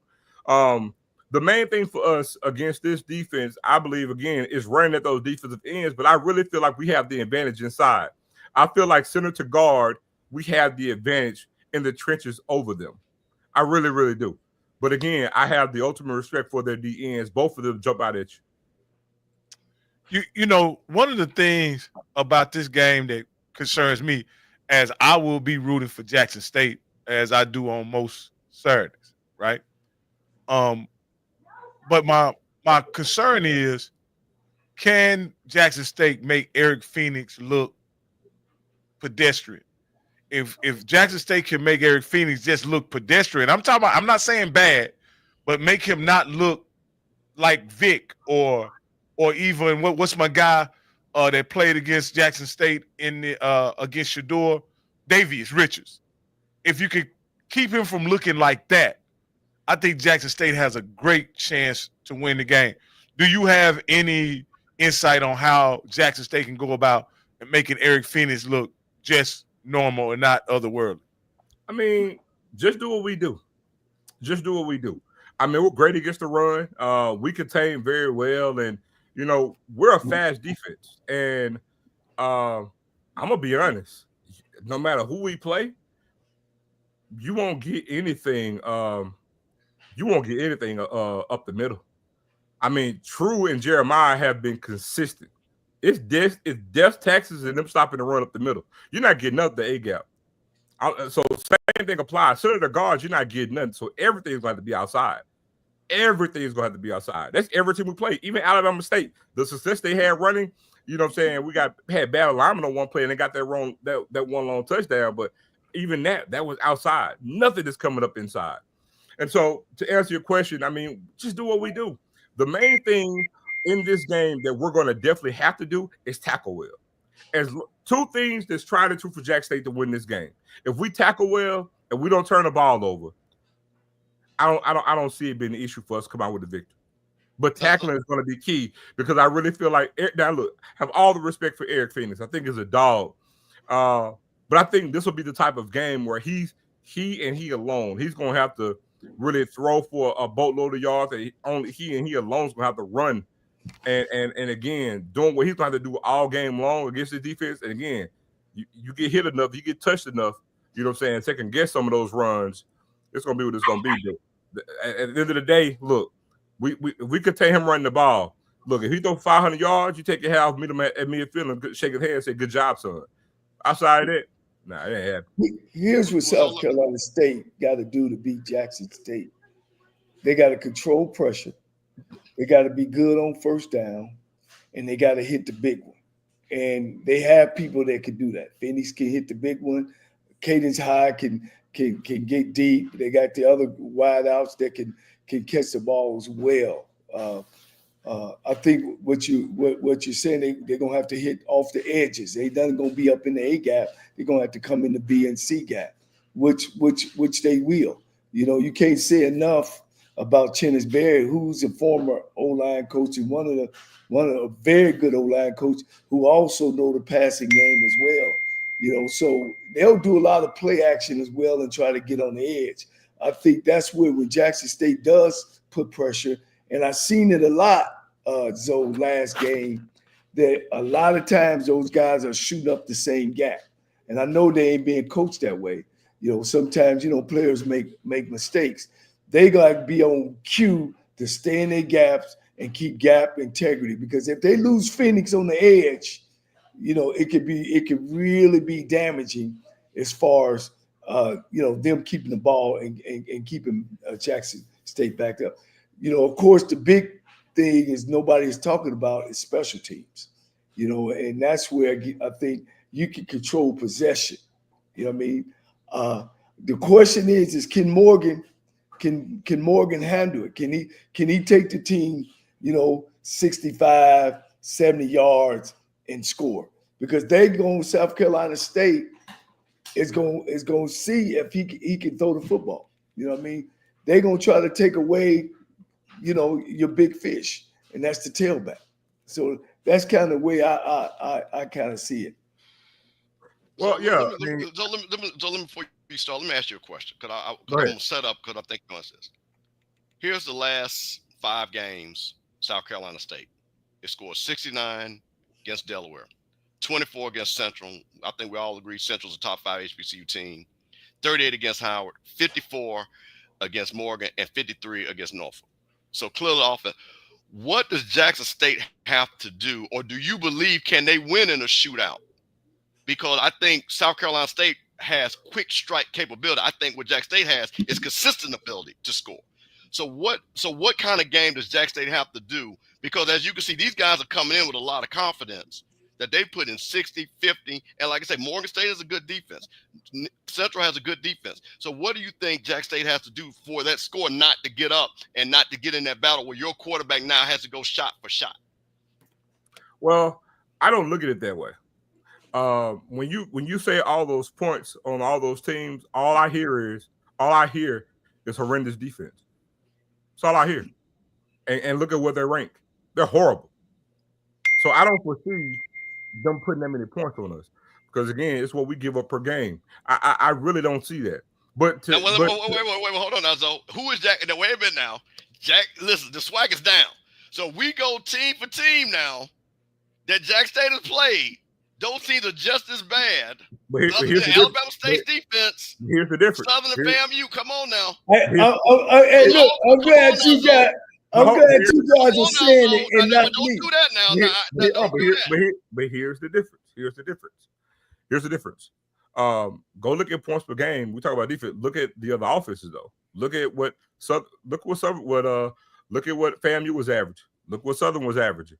You know what I'm saying? Might not have been great offenses, but go look at where they are. Go look at where they are, and let's compare to what those teams you said the MEAC were. Go look. They way under. It matters. It's not equal footing. It ain't. But other than Zoe, you gotta say something. Other than you guys, nobody scored over 25 points a game in the SWAC. You realize that, right? So that's what I'm saying. See, this is the thing. Okay, listen.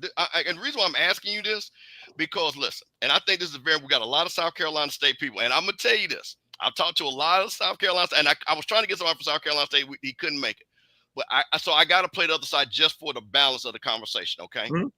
Here is the thing that I want to know: is you've got I believe that. Would you not agree that Jackson State is a run first, ball control, consistent scoring team? Would you agree with that? For sure. Okay. South Carolina State has the passing attack to go big strike. So what I'm asking you is, do you believe if it starts getting where it's shot for shot, that's the type of game that Jack State can win?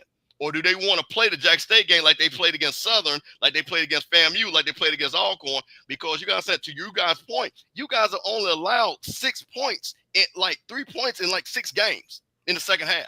So, and again, because of how my defense looked, I'm being transparent and telling you, I don't foresee that happening. Because again, I think defense carries more so than offense does, right? Defense wins championship.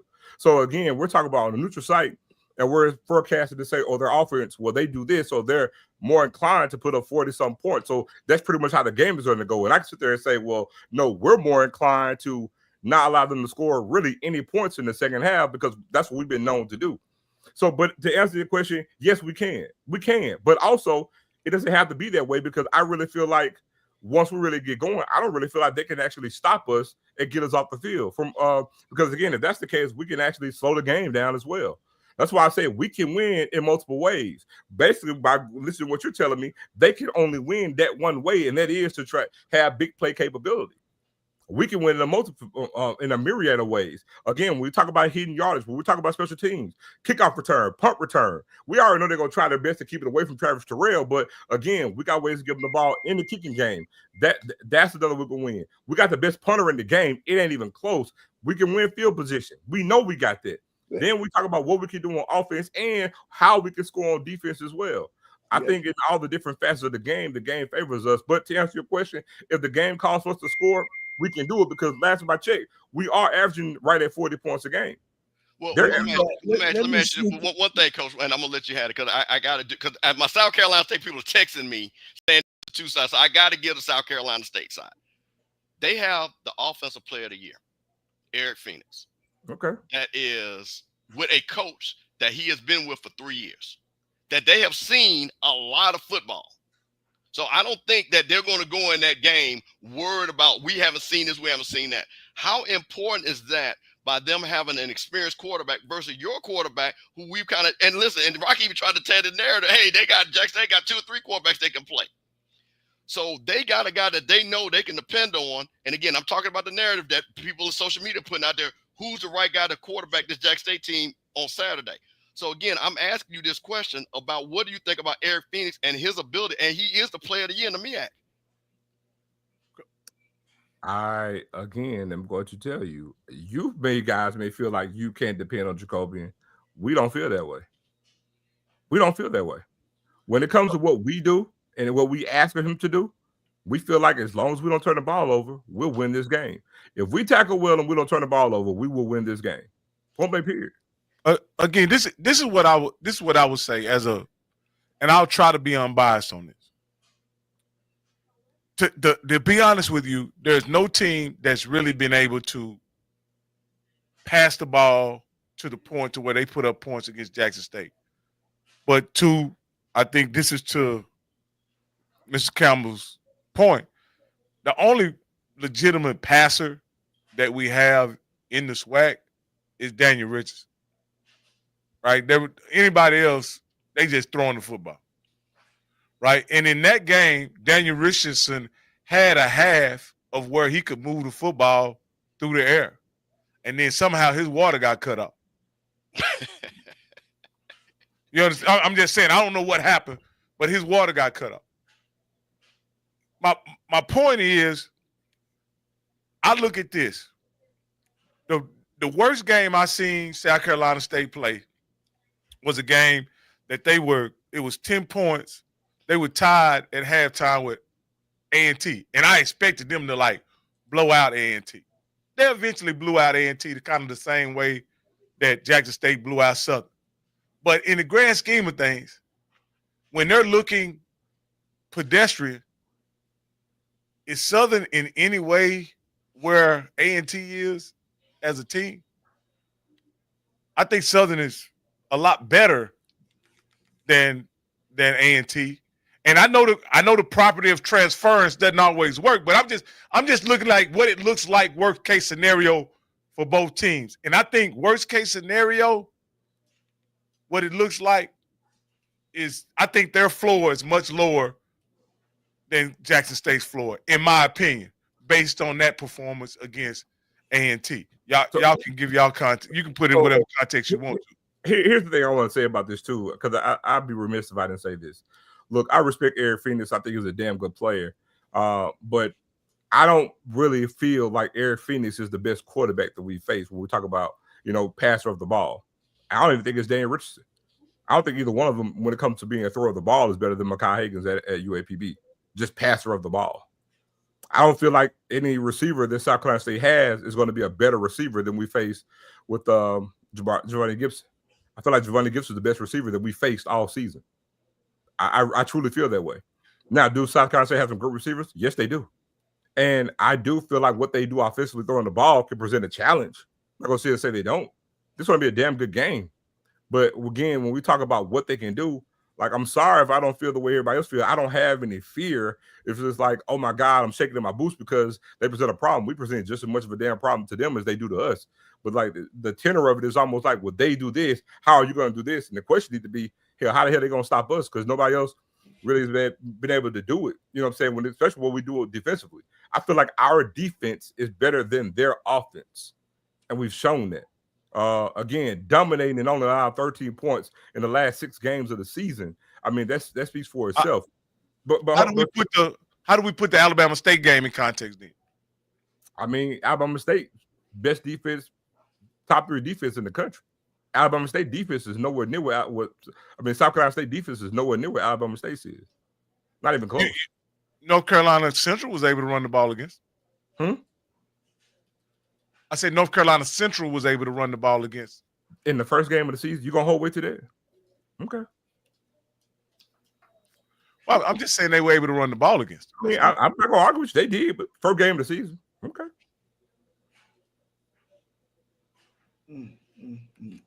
So with that being said, so let's move to another matchup.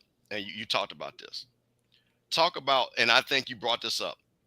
You lost a lot of wide receivers. Tell people about your wide receiver group, and I'll talk about the defensive backs for South Carolina State. Tell me about that matchup and what Jack State has to do with the wide receiver. I know you got to run the ball, but because we kind of talked about, Rocky talked about this, but I also talked about Coach T.C. Taylor also having a complete game plan of setting. So talk about the wide receivers at Jackson State, and I'll talk about the defensive backs. The wide receivers we have a damn good room, and we spoke to what we did from a recruiting standpoint. When you talk about Janelle Dupree, starting, 3-star JUCO player who was the grandson of the great Marcus Dupree, come in late in the season, who's done an amazing job, who shined in the Alabama State game against that fast defense, and they couldn't do anything with him. And very, very fast. Probably be one of the fastest players on that field come Saturday. Then you talk about Isaiah Spencer, another 3-star receiver out of Madison Central, who's a dog, a technician as a route runner. Then you talk about, who I dubbed the name Swag T.O., Jonas Fertillion, and again, who's always open. And I can sit here and tell you, if any pass coming to him isn't underthrown, I mean, it's a touchdown waiting to happen. If he's not underthrown, it's a touchdown. I don't care who's on him. And the tape and the tape shows that, right? Who's one of the conference leaders in touchdowns. And so then you look at Landy at tight end, and then also in my mind escapes me. Jamil Gardner, transfer out of Kent State. I mean, and these guys, like I said, weren't even actually called on early in the year. They're way on down the depth chart, but damn good players. All are 3-stars, all of them. And so I mean, we're set there. The main thing is having the ability to get them to them. And again, Coach Taylor is going to unveil what we're going to do against South Carolina State. Well-balanced game plan. And I look forward to have a great balanced attack on Saturday. You mentioned something that I criticized him for early in the game, the SWAC championship. His insistence on being balanced when you guys were running the ball in a dominant fashion, right? How you're a fan and a supporter. What did you think about his insistence on being balanced when you guys were clearly dominant running the football early in the game? I'm biased to that thought process, right? I mean, but that's semantics, right? We all can. I mean, we all may want to eat the pie. We may all choose to eat it differently. Some people may want to eat the crust first, and some people want to eat it in slices and eat it up front. I mean, it's semantics, but I err on the cost on the side of being balanced, not just for the game that you're playing, but for the upcoming game. It's what you put on film. It's what you like to do. It's those small little subtle nuances that you want to show as well. So I like the idea of, because you talk about dominating, right? Huge dominating thing when you can sit there and say you ran for 200 yards and you threw for 200 yards. You know what I'm saying? And talk about really having a defense on its heels. And I can also, most of the time, when you are able to do both and have great balance, it equals time of possession. The majority of the time, they go hand in hand. If you have great balance on offense with great yardage, it almost all the time equals low turnovers and it equals time of possession. What about just winning the damn games, though? Well, guess what? If you do all three, 9 out of 10, you won the game. Am I lying, Coach? You ain't lying. No, you had in the first quarter, you had like 51 yards rushing and like 14 passes. Mm-hmm. Okay. But here's the thing about running the ball the way we were, because again, you said stuff. Remember, at the half I'm talking about the first quarter. That was the first quarter. What I was looking at. But still, remember, even before going to the first half, before Zach gets a touchdown, it's a 10-3 ball game. So you still stay on playing with what you practice up for the week, because again, even though we're running the ball and you're passing it for a little bit, if you stick with one thing on the run, either way, you can always counter and do the other thing and catch a defense off guard. That's what balance come into play. Well, obviously, TC saw something, because even after Zai went in and ran for 14, 15 yards, the next play, he threw a crossing route for another 14, 15. He wants to pass that damn ball. Like, that's I mean, he wants to pass the ball, but either way it goes, we're not going to sit here and drop back and throw the ball 35 times a game. And we know that's not going to happen. But here's the thing. You can have – it's all about the number of plays, right? And you can have great balance because, again, I can sit here and say this game, I may want to cut you with 1,000, 1,000 paper cuts. The next game, I just want to sit there and drop a bomb on you. But see, nobody ever really says, well, hey, man, you throw the ball and it's working. You keep doing it till they stop it. Like, no. Because, again, that could work against you. Because, again, you still got another side of the ball that got to play, and it's called your defense. And that's another thing about having time possession. You keep your defense rested. And guess what? We got a damn good one. Now, so real quick, South Carolina State leads the MEAC in defense rush. They only give up 115 yards a game. Washington Addison are two, and we're talking about tradition now. They're 6'2" defensive backs. So these are not little guys. These are big guys who actually force and stop the run.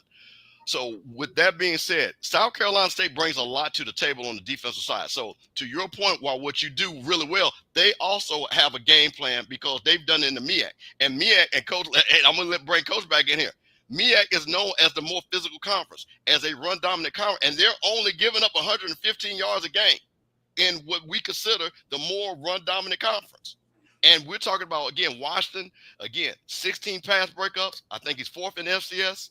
Addison, a big guy that can man up, because we saw the matchup with Kendall Bowler, and you call him Swag T.O. I'm a little bit old. I call him old school Chris Barnett. That's what he reminds me of, a little bit taller thing. Like, I'm giving my Jack State folks. I think we talked about that.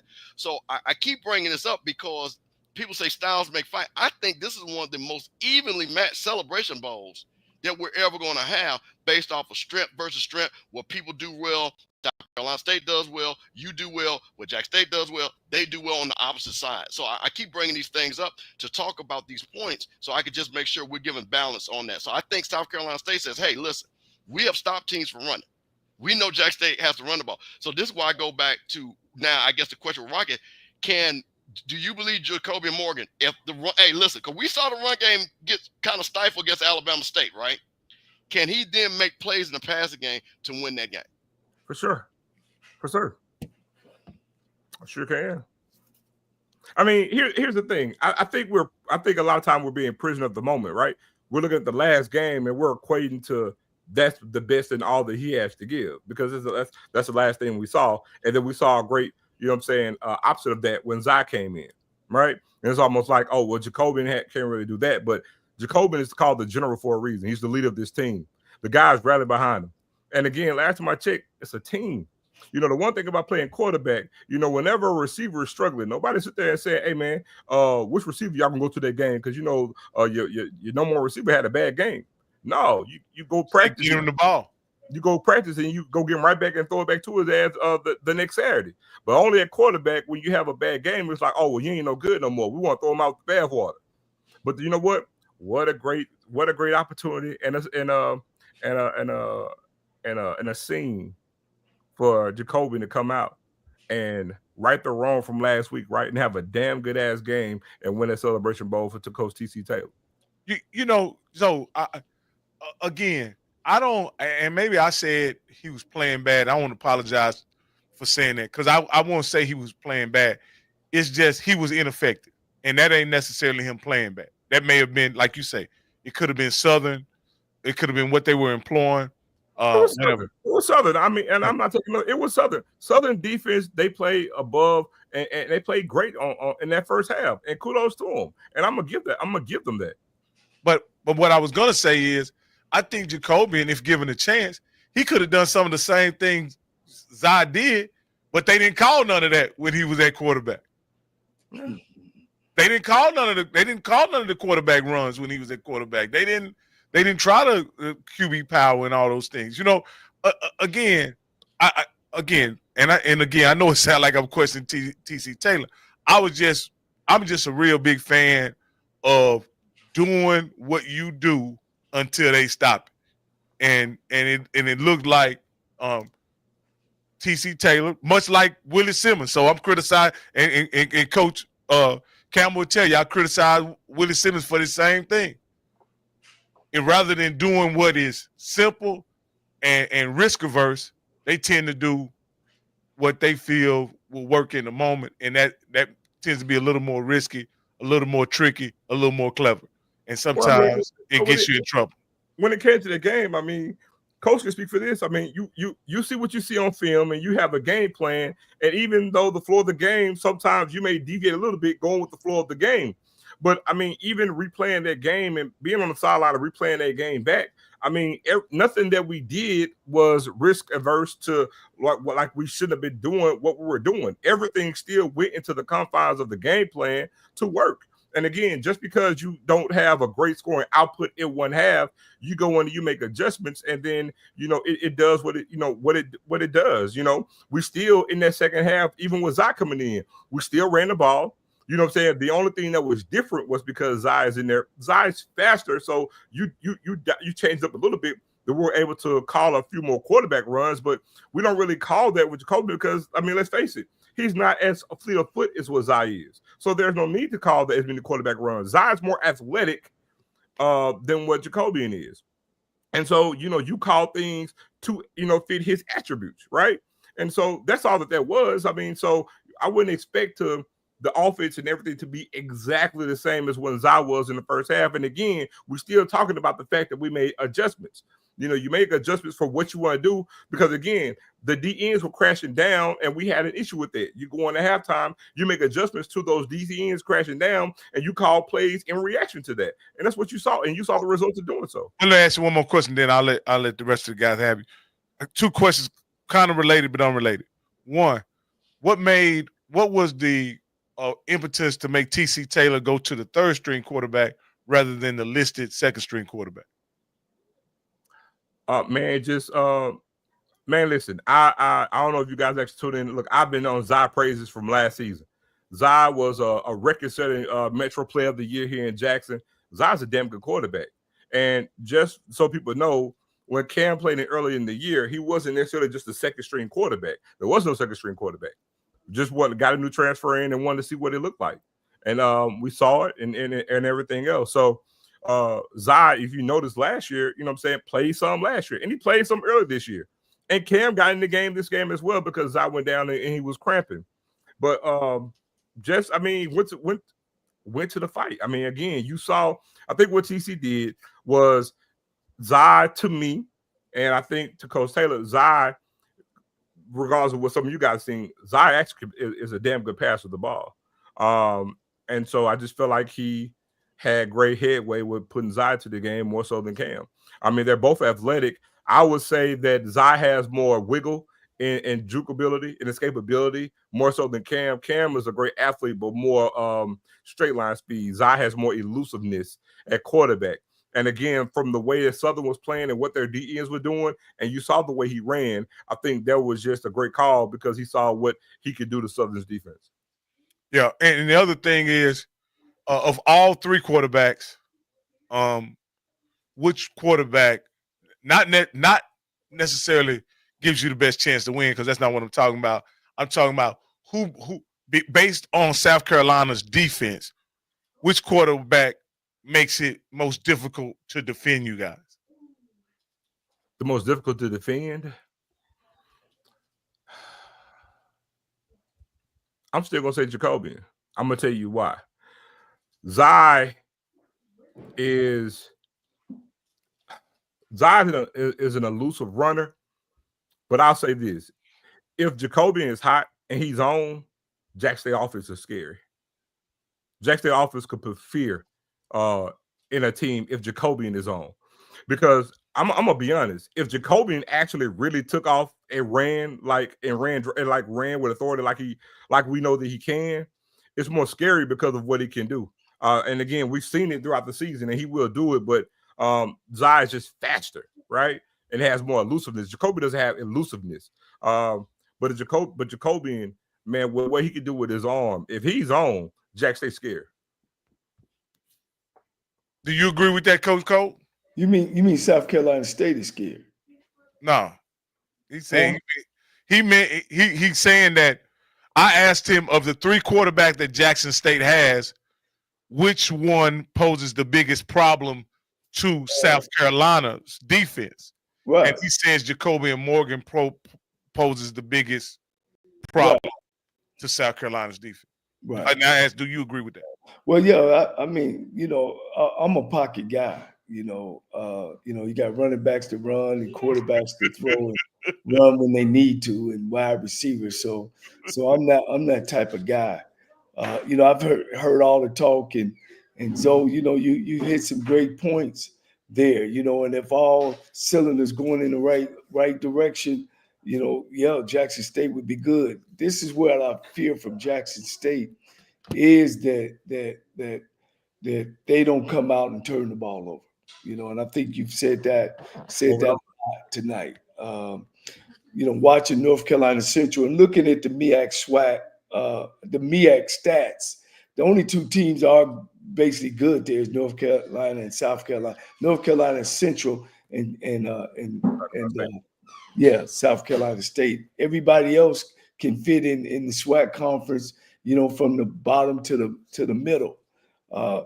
And again, I lay everything on Coach Taylor, because he's the play caller as well as he's the head coach.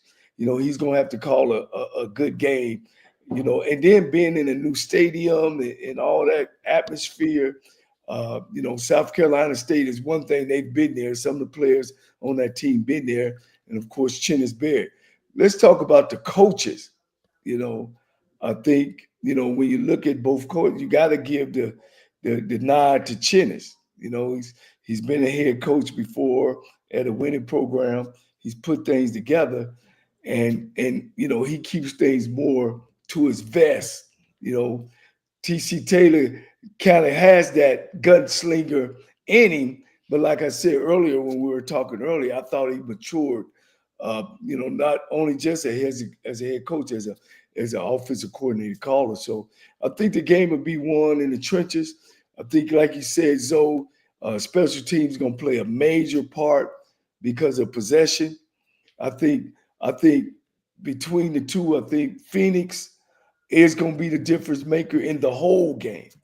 If he's getting off and he's doing the things, escaping and making plays, well, man, I think that'd be a lot of pressure on Jackson State. You know what I mean? So, but again, Jackson State has came and really, really dominated everybody they've played. So I got a question I want to ask you guys, since you posed me the question. So when we talk about the roster, since they're so loaded, they're this great team. Let's talk about attrition. Let's talk about injury. So we talk about all these things, right? So we just had a game. Had some guys get dinged up. So what happened in this game? Eric Phoenix goes down and gets injured in this game and can't continue. Mm-hmm. Wherein lies is that for South Carolina State? Well, if their backup quarterback, he's the one picked 54 on Morgan State. Phoenix played just a couple plays in the first quarter, and then this kid came in and he's a bad man. He's a bad man. He came in and played. I saw most of that game. He's a bad man. Yeah. And guess what? He's a lot like Zai McDonald in the fact that he's an elusive guy, but very unorthodox throwing the football. But he was effective throwing the football that game. Yeah. I think secondary wise, you guys gonna have to stop Caden High. You know, he's the speedster. He's the deep threat. He's the big play guy. And I think you can do that. I think again, it's the trenches. Y'all ends is gonna have to keep Phoenix inside. You got to get a big push up the middle and bring some extra people. I don't know. I don't think you need to all out blitzing because they do have some exceptional wide receivers that can show cold run. That high kid, I can't say enough about him, and put pressure on Phoenix and keep him steady in the pocket. You know, I don't think you just sit back and let him throw the football and not put pressure because he hasn't gotten it. That's one of the things. He hadn't got it all year. You know, nobody just really just all out came at him and gave him some looks. So that's the way I see it. But on the other hand, you know, they're gonna keep 7, they're gonna keep 6 or 7 in that box on y'all. And McDonald might end up have to come into the game. You know what I'm saying? Because they know Morgan, they can control Morgan. They don't think that Morgan can throw the ball. And I think what you said about him, that if he get hot, you know, with a great run back, you know what I mean? You either gonna have to stay back or take away one part. Both teams cannot let the defense make them one-dimensional. So at the end of the day. You know, I know you guys have been put a lot of focus on the quarterback, but in a game like this, the guy I think is going to decide this game is Irv. I think Irv is going to pose a serious problem for South Carolina. The same way that I think Taylor should have been a problem in the North Carolina Central game. However, he didn't get enough looks, enough carries because the game kind of got away from North Carolina Central. I don't think the game is going to get away from Jackson State. And I think it'll be a heavy dose of Irv early and a heavy dose of Irv late. And I think that's going to be the difference in the game, in my opinion. Well, you know, they held North Carolina Central's back. And North Carolina Central only had one first down in the first half. You know what I mean? You know, and again, Harris, he wasn't very mobile. That's the good thing about Jacoby is that he is a lot more mobile than Harris was. He can create and extend his plays a lot more. And I think that hurt North Carolina Central.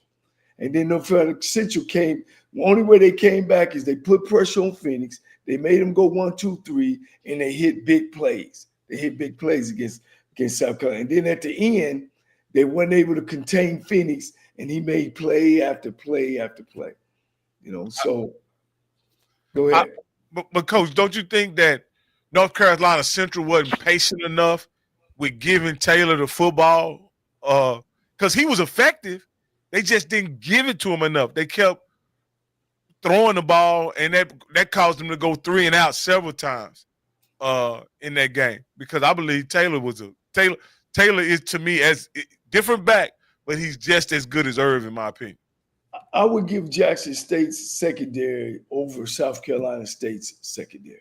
I think Jackson State got big kids back there. They got experienced kids. So I would say that Jackson State, I think, can to contain their wide receivers, and they're gonna have to, you know. And they, again, I can't say enough. They got to put pressure on Phoenix. They can't let him sit back there. And I give, you know, and if we can change and pivot here, and let's go and grade everybody. Let's start coaching. Which coach is over what coach? What you think, Zoe? You the guest. I'm putting you on the spot. You ain't put me on the spot. TC stands for D champ. I got TC Taylor. Okay. I'll take TC as well. Okay, I'm gonna go Chennisberry. What about you, Coach? I'm just going to go with Chennis because of the experience part. I just think the experience part does bring value. I think they're equal far as coaching acumen, but I think, and I've seen it because you could just see TC is learning the game. I think Chennis Berry, because he just coached longer than been a head coach, I think he just is a little bit quicker on the gun on certain situations. So I'm going to go Chen. But like I say, again, it's A and A minus. Well, we're not saying how good they are. I'm saying in the game. Yeah, well, I'm gonna if that's the case, because Rocky talks about why TC doesn't run the ball, I'm gonna go with Chennis Berry then. Yeah. What? So why did you go with TC? I mean, this season kind of. Besides that, you're in love with Jackson State. No. It's not. It's not that. I don't have blue and white glasses on. Okay. I think if you want to go to Chinnisberry for the experience, Chinnisberry hasn't had to do what TC Taylor had to do in short order. Okay. And that's the same reason why I'm going for him. TC Taylor doesn't have an Eric Phoenix. Okay. And without Eric Phoenix, what is South Carolina State this year?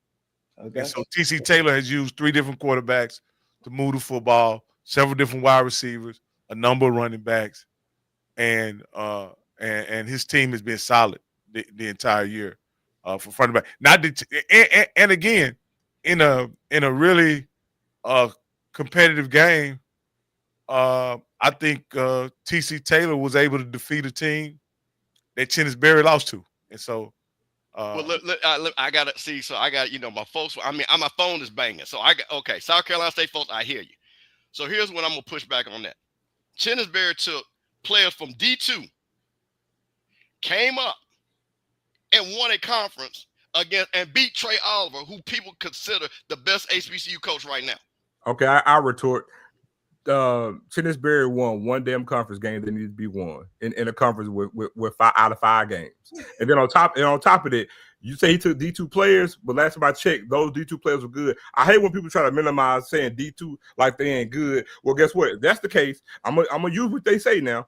If they D2, then we shouldn't be having this conversation about who the hell gonna win this game. Well, no. Hold on. Wait a minute now. Because what that might say is that Chinnisberry knows how to coach players up and get the best out of them. No, does that not say that too? It says, I can play this game with you all night. So wait a minute. So that means he can identify players at a level that other people couldn't identify, because if they could, they would have been playing for another team. He took those guys that he recruited, he found them, brought him with him, and won a championship and beat Central, who, let's be clear, when the rankings were up, Central was ranked number 1, not Jackson State. Central was. Here's the difference. Did he just get those guys from D2? Did he just get them? No, that's the point. Oh, pause right there. Okay, then let's go back to last year. TC Taylor got 80% of his team brand spanking new last season. Name me one year that Chinnisberry had to do that. Listen, but you no. Okay, so I want you to hear. I want you to hear me. I hear you. So my point of it is the fact. So when you guys are saying there is something to be said that a coach who was able to identify players at a level and then move them up, and once again won in his first year, and beat the favorite. You do realize again, but when did he get those players? When did he get those players? They've been with him. So let me ask y'all this. Let me settle this for a quick. So who's the play caller, John Williams or Chinnisberry? Williams is both. Yeah. John Williams or Chinnisberry? Maricopa County and have flooring or carpet over 5 years old. What do you mean by both? It's on a flooring remodel through the What do you mean by both, Coach? Both. So they call 2 plays every play? Well, let me give you a reason why I said Chinnisberry. See, you guys are looking at one season and maybe 2. I'm looking at a guy's body of work. Chinnisberry's been around much longer. He's been at both conferences. TC Taylor hasn't. TC Taylor just now getting into a position. Chinnis used to be a coordinator. Several. He's been in both conferences, Coach. Huh? He's been in both conferences. TC, yeah, he was at North Carolina Central for about a year or 2, and then where else was he at? No, he was there for a year or 2. Well, how many years was he there? He hadn't been coaching longer than Chinnisberry. Can we say that? Okay. And he hasn't been a head coach as long as Chinnisberry. And Chinnisberry is a national championship coach. So to compare and say TC Taylor, we're not looking at their bad spots. We're just saying, if I was going into this game and I wanted a coach to coach my team into this game, in my thinking, and everybody's opinion is right, is that I want to go with a guy, with some things behind him. That some things that he's seen and that kind. I just got one request. After we win on Saturday, I just want to come back on here next week and make sure I say TC Taylor's a national champion. Hey, look. Now hold on. I'm Hey, swag. we can do it. And listen, ain't no see what this. Hold on, but nobody's saying. See, nobody's saying this. That's a problem, so that ain't no problem. That's why you on here. This is not the South Carolina channel. This is not a Jack State channel. This is I didn't say it was. I didn't say it was. And let me tell you this: only on HBCU Coaches Corner, no other show interviewed the two coaches that are actually coaching in the game. So we talk to them, so we know who they are. Hey, and we got one a job, or at least help at North Carolina A&T. I just want that's all. And at Grambling. And Terrence Grave at Southern. Come on, man. You know, let's go to let's go to a position I think we all can agree with. Let's go at quarterback. Quarterback. I'll get in South Carolina State. South Carolina State for sure. Okay. South Carolina State. Oh, now we're gonna get some true serum around here. Tailback. Jackson State. Jackson State. He's a bitch. He can do it. All right, here we go. Let's go to the wideout group. I'll give it a push. You give it a push? I'm gonna say based on production, I'm gonna say South Carolina State. I'm gonna go South. I'm gonna say South Carolina State because they utilize the tight end, and I think that kid's gonna be a key in this game. Well, you just gave up one position. Well, no, the wide receivers. No, I think that's the reason why I give them the edge because the two wide receivers. I think Jack State has excellent wide receivers, and again, High and the other kid are great. But I think that kid, the tight end, gives them another dimension that is going to be very valuable in this game. I'm really gonna watch Jackson State's receivers because it's really unfair to them when you got a back that run the ball like Irving can run the ball. So I'm gonna go with South Carolina wide receivers because they've made a whole bunch of big plays. Let's go tight end. Isaiah Spencer was going to have an amazing game Saturday. That's all I'll say. What about tight end? You've already said I have to give to South Carolina State. South Carolina State. I mean, what about you, Big Joe? I roll South Carolina State. Okay. Landy, we pretty much use Landy the block. Also, if you just using the effect on the game, I guess South Carolina State, they're pretty much utilize throwing to the tight end. So we'll go South Carolina State. And then y'all put him in no back and he block and sneak down the damn middle of the field wide open. I've seen that play. Mm-hmm. All right. Here we go. O-line. Ain't even close. Jack State. Yeah, I got Jackson State. I mean, yeah. Coach Bishop. I'm gonna go Jackson State. I'm gonna go Jackson State, but I don't think it's that far of a put. I think South Carolina State again. They protect. Let's be clear. They protect their quarterback. He does not get on the ground. So I think, but what I like about Jack State, see, and I like nasty offensive linemen, and those guys, and I saw that in that fourth quarter against FAMU, they got nasty, and I like that. All right, let's go Jackson State. All right, on the defensive side of the ball, hey, let's start in the secondary. I got Jackson State. I think they do a lot of man stuff. They big, they aggressive. I like the way they play. Rocky? I'm gonna say push. I'm gonna say push. Okay. I'll say push. Listen, and watch those boys. Hey man, listen, I like big corners. Yeah. I like those guys. I'm gonna say push also. Okay. Best corner on that field in the game is is McDonough. Yeah, he can play. He can play. I mean, Robert McDaniel is the best DB on that field Saturday. Yeah, what year is he, Coach? He's a senior. Oh, okay. He got a chance. Oh, he'll be playing on Sundays next year. Okay, I got you. He won't be playing corner though. Swiss Army. All right, linebackers. Man, please. Jack State. Yeah, I watched Jackson State last week, man. They nice. I'm gonna tell you like this.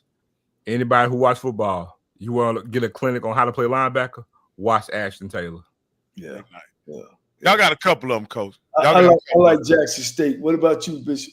Yeah, I'm gonna take Jackson State on it. I think those boys, and what I like about Jackson State, they make plays.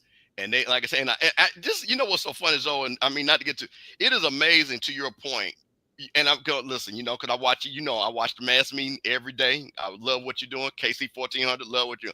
I remember after the Bethune-Cookman game, right? And the frustration of the way the defense was performing. And this the back part of it. I did not hear that this year from you guys.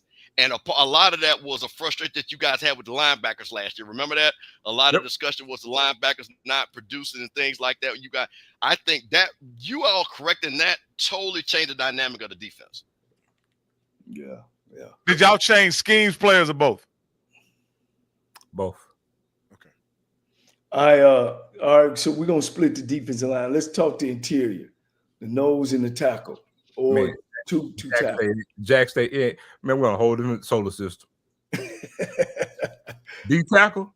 I'm gonna go Jackson State. They really pushed up. D tackles in HBCU ball. Yeah, they pushed Southern around. Southern was trying to run his own play, and they were tackling the runner with the offensive lineman. So I like Jackson State's two interior. Listen, I'm gonna say this. I saw firsthand. True Thompson won the goddamn game against FAMU, so you know what I'm gonna say. He made that boy a meme. So no, listen, man. I saw that firsthand of that boy wrecking havoc. But like I say again, I just think that what Jack State does really well is with him and Williams, man. I think that's where I think it's going to be interesting. Can South Carolina State get any type of running game going to bounce off Eric Phoenix? Okay. What about you, Big Rob? Yeah, I go with Jackson State. I think though South Carolina is competent up front, they have different kind of guys. Jeremiah and True, they're almost like edges in the way that they can affect the game. Like they just that dominant inside, and they can get all over. And again, that allows Jackson State them to do some things defensively. That makes their defense really hard to move the ball on, man. Yeah. Like when you can pretty much run your linebackers all over the field to blitz and go up, jump under routes and all that kind of stuff, and you ain't got to worry about nobody running up the middle on you, it makes your defense pretty tough. Yeah. Like they got in the bare front the other day, Coach, and I thought for sure they were going Southern was going to be able to pop a run through there. No. They got tackled in the backfield. It was tough. It was ugly. Go ahead. All right, defensive ends. The bookends. I'm gonna go with South Carolina State. Hey man, that kid can come off the edge real good, man. And I like their defensive ends. All right, Bishop. Yeah, hey man, listen. Hall and Broughton, 19 sacks, 27 tackles for loss. I think that's going to be the game. I think if those guys can get in the backfield, I think, like I said, that's what it is. They've got to get Jack State behind the chains. So those guys, if they're going to win this game, those two ends that are all conference, they're going to play all conference guys. Like I said, I love Nobles. I think Nobles excellent. But again, I think just in totality, I think I like those guys a little bit better. Rocky. Here, this is going to be kind of tricky, and I'll say it like this: being to ask to tell which group is better, I'm going to say South Carolina. But because of what True Thompson and Jeremiah do in the middle, I think the Jackson State edges will have more effect on the game. Do you understand what I'm saying? Like I think South Carolina is better, so get him the nod there. But because the Jackson State guys are going to be singled up, they're going to have way more effect on the game. Well, see, that's why I think Jack State has to see, and this is why it's kind of funny how we're doing this, because I think if you say it by unit, I think Jack State has a better defensive line unit. What about you, Zoe? Phillip Webb and Nobles all day long. Phillip Webb is going to have an outstanding game this week. What we asked Phillip Webb to do, and again, because of the particular opponent and because of the skill set and what Eric Phoenix likes to do and what they do on offense, bear in mind, South Carolina State, they want to throw the ball. And South Carolina State, if you watch them, they have a lot of long developing pass plays. They're going to have way more opportunities for Webb and Nobles to have an effect on this Coach, game. if I'm not mistaken, isn't Phoenix a left-handed coach? Yeah, he is a Yes, left-hander. sir. So Webb is going to be right there in his face. So, and let me ask Coach Nobles this: to his backside. how does that factor into the defense's preparation for Phoenix versus the quarterbacks they played all season? If I hadn't seen it myself, being around good defensive coordinators, some you guys don't, Clifford Yoshida, and I've seen my brother also play a game and then start bringing the pressure from the arm side where a quarterback throws. Like if they bring pressure to Phoenix and get him out to his right, that's going to cause a lot of problems for him. You know what I mean? If they're blitzing him to his left and he can run, and hopefully the defense coordinator understand that and bring pressure from his left side. It's big. It's big to pressure a quarterback from the side that he throws. His arm strength. So, well, man, look, that's kind of where we are at it. Zoe, man, I appreciate you coming on the show. And boy, you gave us a whole bunch of insight, and Coach Campbell, man, the historian. I got Rocky. Who we got? What's gonna be our So I want to hear y'all. I want to hear your prediction. Okay, yeah. Since you our guest, we're gonna let you go last. All right, I'll go first. Hey man, I thought about this game, and I went and looked online and looked at what the betting. I thought Jackson State was a slight favorite. I wondered if Vegas shared that opinion, and they did. Vegas has Jackson State as a 2-point favorite. And again, I'm gonna take Jackson State. And I may even take that 2 points because here's the deal. If Jackson State could somehow get control of the game, I don't think South Carolina has the ability to wrestle it out of their control. I think Jackson State's defense and the style of offense they play poses way too big of a threat if Jackson State ever can get a lead. What's your under or over? I think the score is going to be actually similar to the North Carolina Central game. I think it'll be probably somewhere along the lines 27-20, something like that. 47 points. Yeah. All right, Campbell. Listen, this was hard because this is one of those head versus heart for me. But I'm going to tell you something. I'm from Jackson, and I want to say this, and I need for my younger people to listen to what I'm about to say. Jackson State has never won a playoff game. They've never won a Celebration Bowl. I think T.C. Taylor understands that history. And one thing I've liked about what Jackson State has done all year long, this ain't no big mouth team. This team rides like T.C. Taylor. And I think that's so important because, listen, I was down ground zero and saw those two teams come into Atlanta with a lot of rappers and going to Colorado and all that. And I think, and I want people to understand this, because people talk about the MEAC has won the celebrate. Every Celebration Bowl has been won by the favorite other than those two games. That's the only time a Celebration Bowl favorite has not won it. So I think it goes back to the norm. I think Mississippi made is going to mean something. And I think that T.C. Taylor understands historically what this is going to mean for Jackson State. And I think he's got the players focused. Now, what I am concerned about, and I've never been concerned about this before, but one thing about South Carolina State and those MEAC guys, they get together like Voltron. And they really enjoy game planning. And they actually thought it was funny how all of the coaches from the MEAC got together to beat the SWAC. So I think that does have value, but I think that this is Jackson State's year because I think T.C. Taylor is going to right a wrong that Deion Sanders did, because I think Deion Sanders, honestly, he was not who he said he was going to be. And I think by T.C. Taylor being a Mississippi guy, and understand, because like to Zoe's point, this reminds me of the W.C. Gordon guy. Jackson State team were not big mouth teams. They would never, you didn't have a bunch of mouth guys. And I think they're going to come in this focus. And I think, again, South Carolina State, I think this game is going to be close. But I think it's just going to be Herb Mulligan in the third and fourth quarter with one of those long runs that has broken everybody's back. And I've got, honestly, 28-27 Jackson State. 28-27. Whoa. All right, go ahead, Zoe.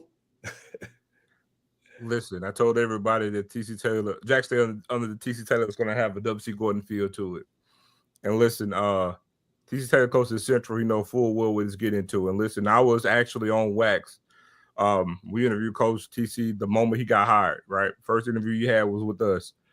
And I actually told him, again, TC's my classmate. And I told him, and I told it on wax. You guys go watch it. I told him I was in the minority. I was like, I'm glad that we lost those 2 Celebration Bowls. I'm glad we lost them because I think under Deion Sanders it was just a footnote. But now with TC Taylor coaching, it means something, right? And it's gonna resonate even more when TC Taylor wins the Celebration Bowl because he's not just a Mississippian; he's a Jacksonian. He's a Jacksonian through and through. One of our favorite sons come back to lead the program, and this is his dream job. And again, this team is made in his image. And I'll go on record right now. Be the best team South Carolina State has seen all season. I'll go on record to say that. You guys haven't seen the talent that's going to hit that field. There's going to be a whole lot of Jacktown Jews in Atlanta for this game. And they're going to find, and South Carolina State is going to learn firsthand what a Jacktown Jew is when all them Jews get on the field. I got Jack State winning 31-17. Okay. Did you say 31-17?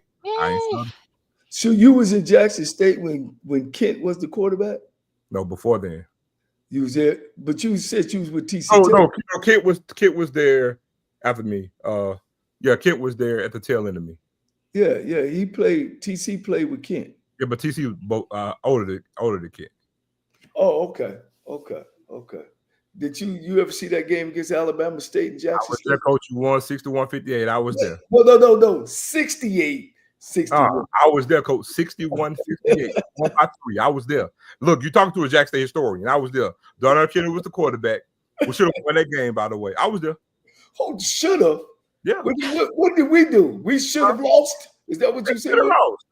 We were the favorite team. Hey, somebody should have played some defense. I don't want to say this because my head coach may see this, but my head coach had a fumble on the way to the end zone in that game. Oh, it didn't matter. If it was time left, we'd have scored again, Coach. Got that game. Coach, can you imagine scoring? What is that? Give me some numbers. What? 6 times? What? Give me some 29 numbers. points. Or let me see. Coach, we scored that's every 119 time. points.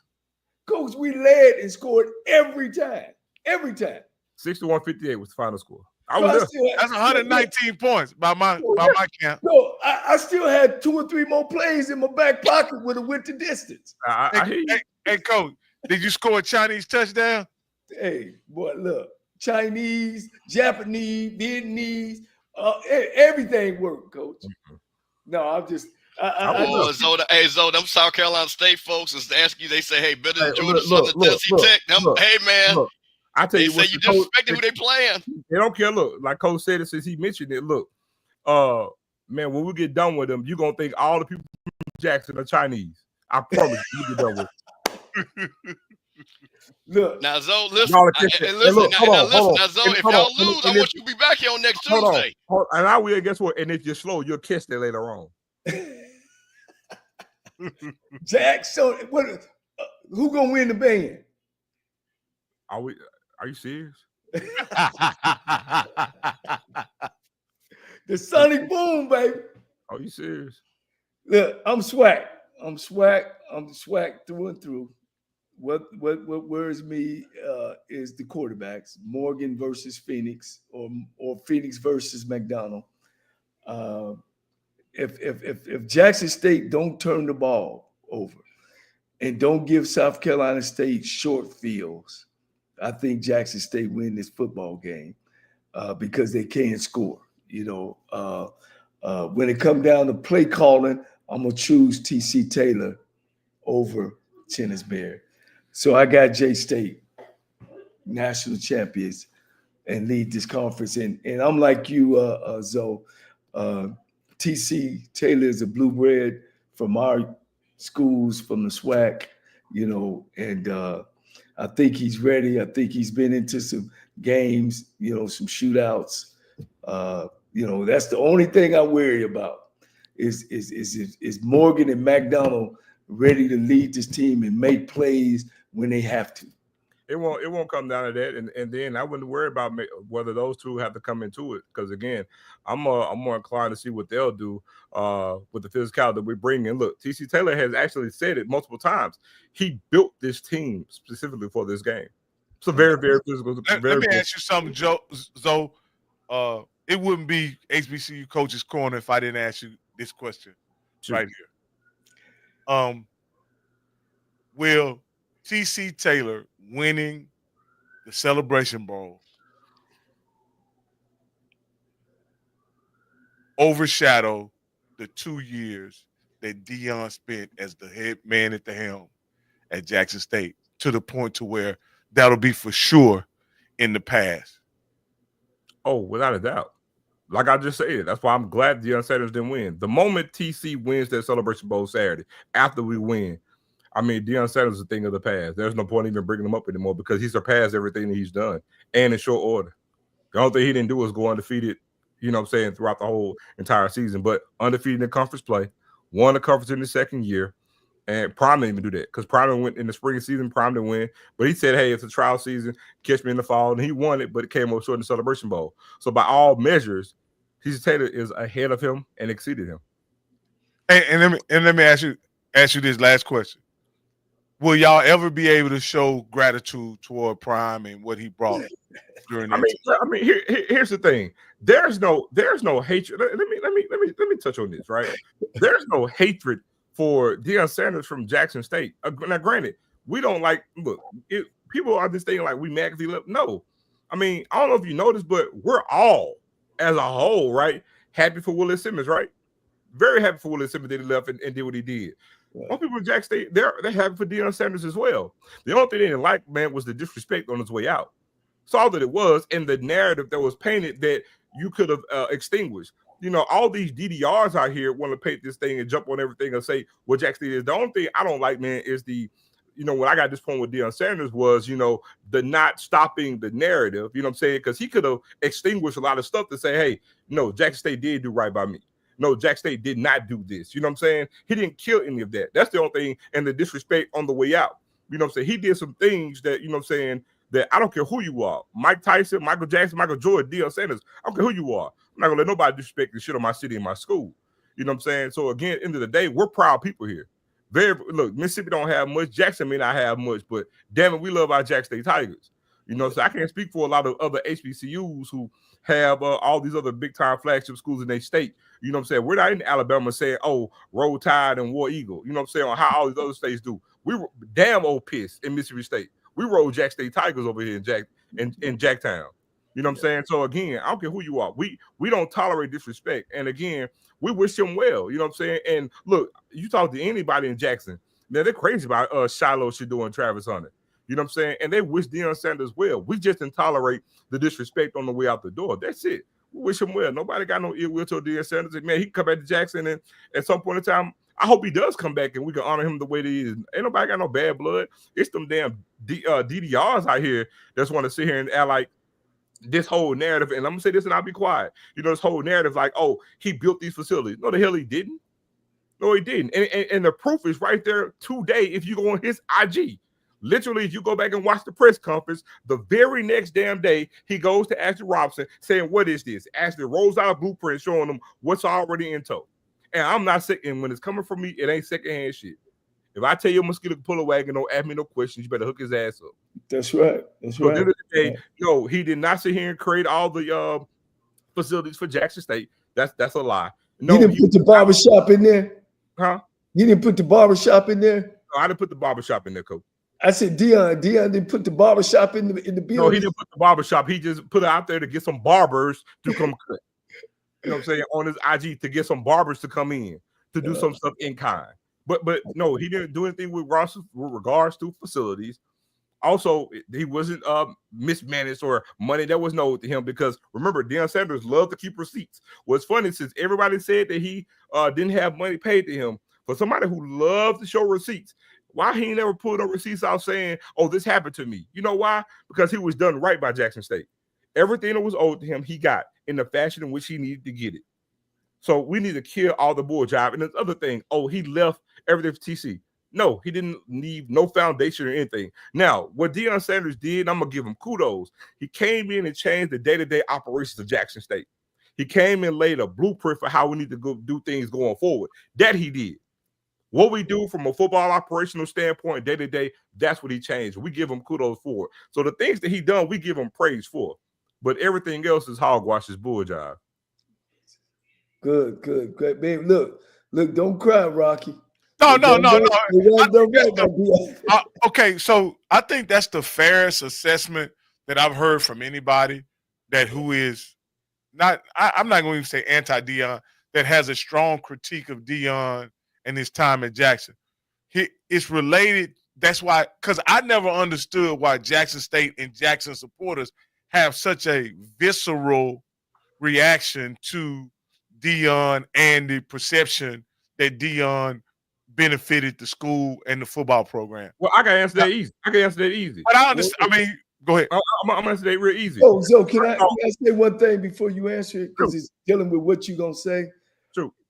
And everybody is about these celebrity athletes coming back and coaching at black college, and they're gonna do with Deion, and they're gonna bring all this money to black college. That's a facade.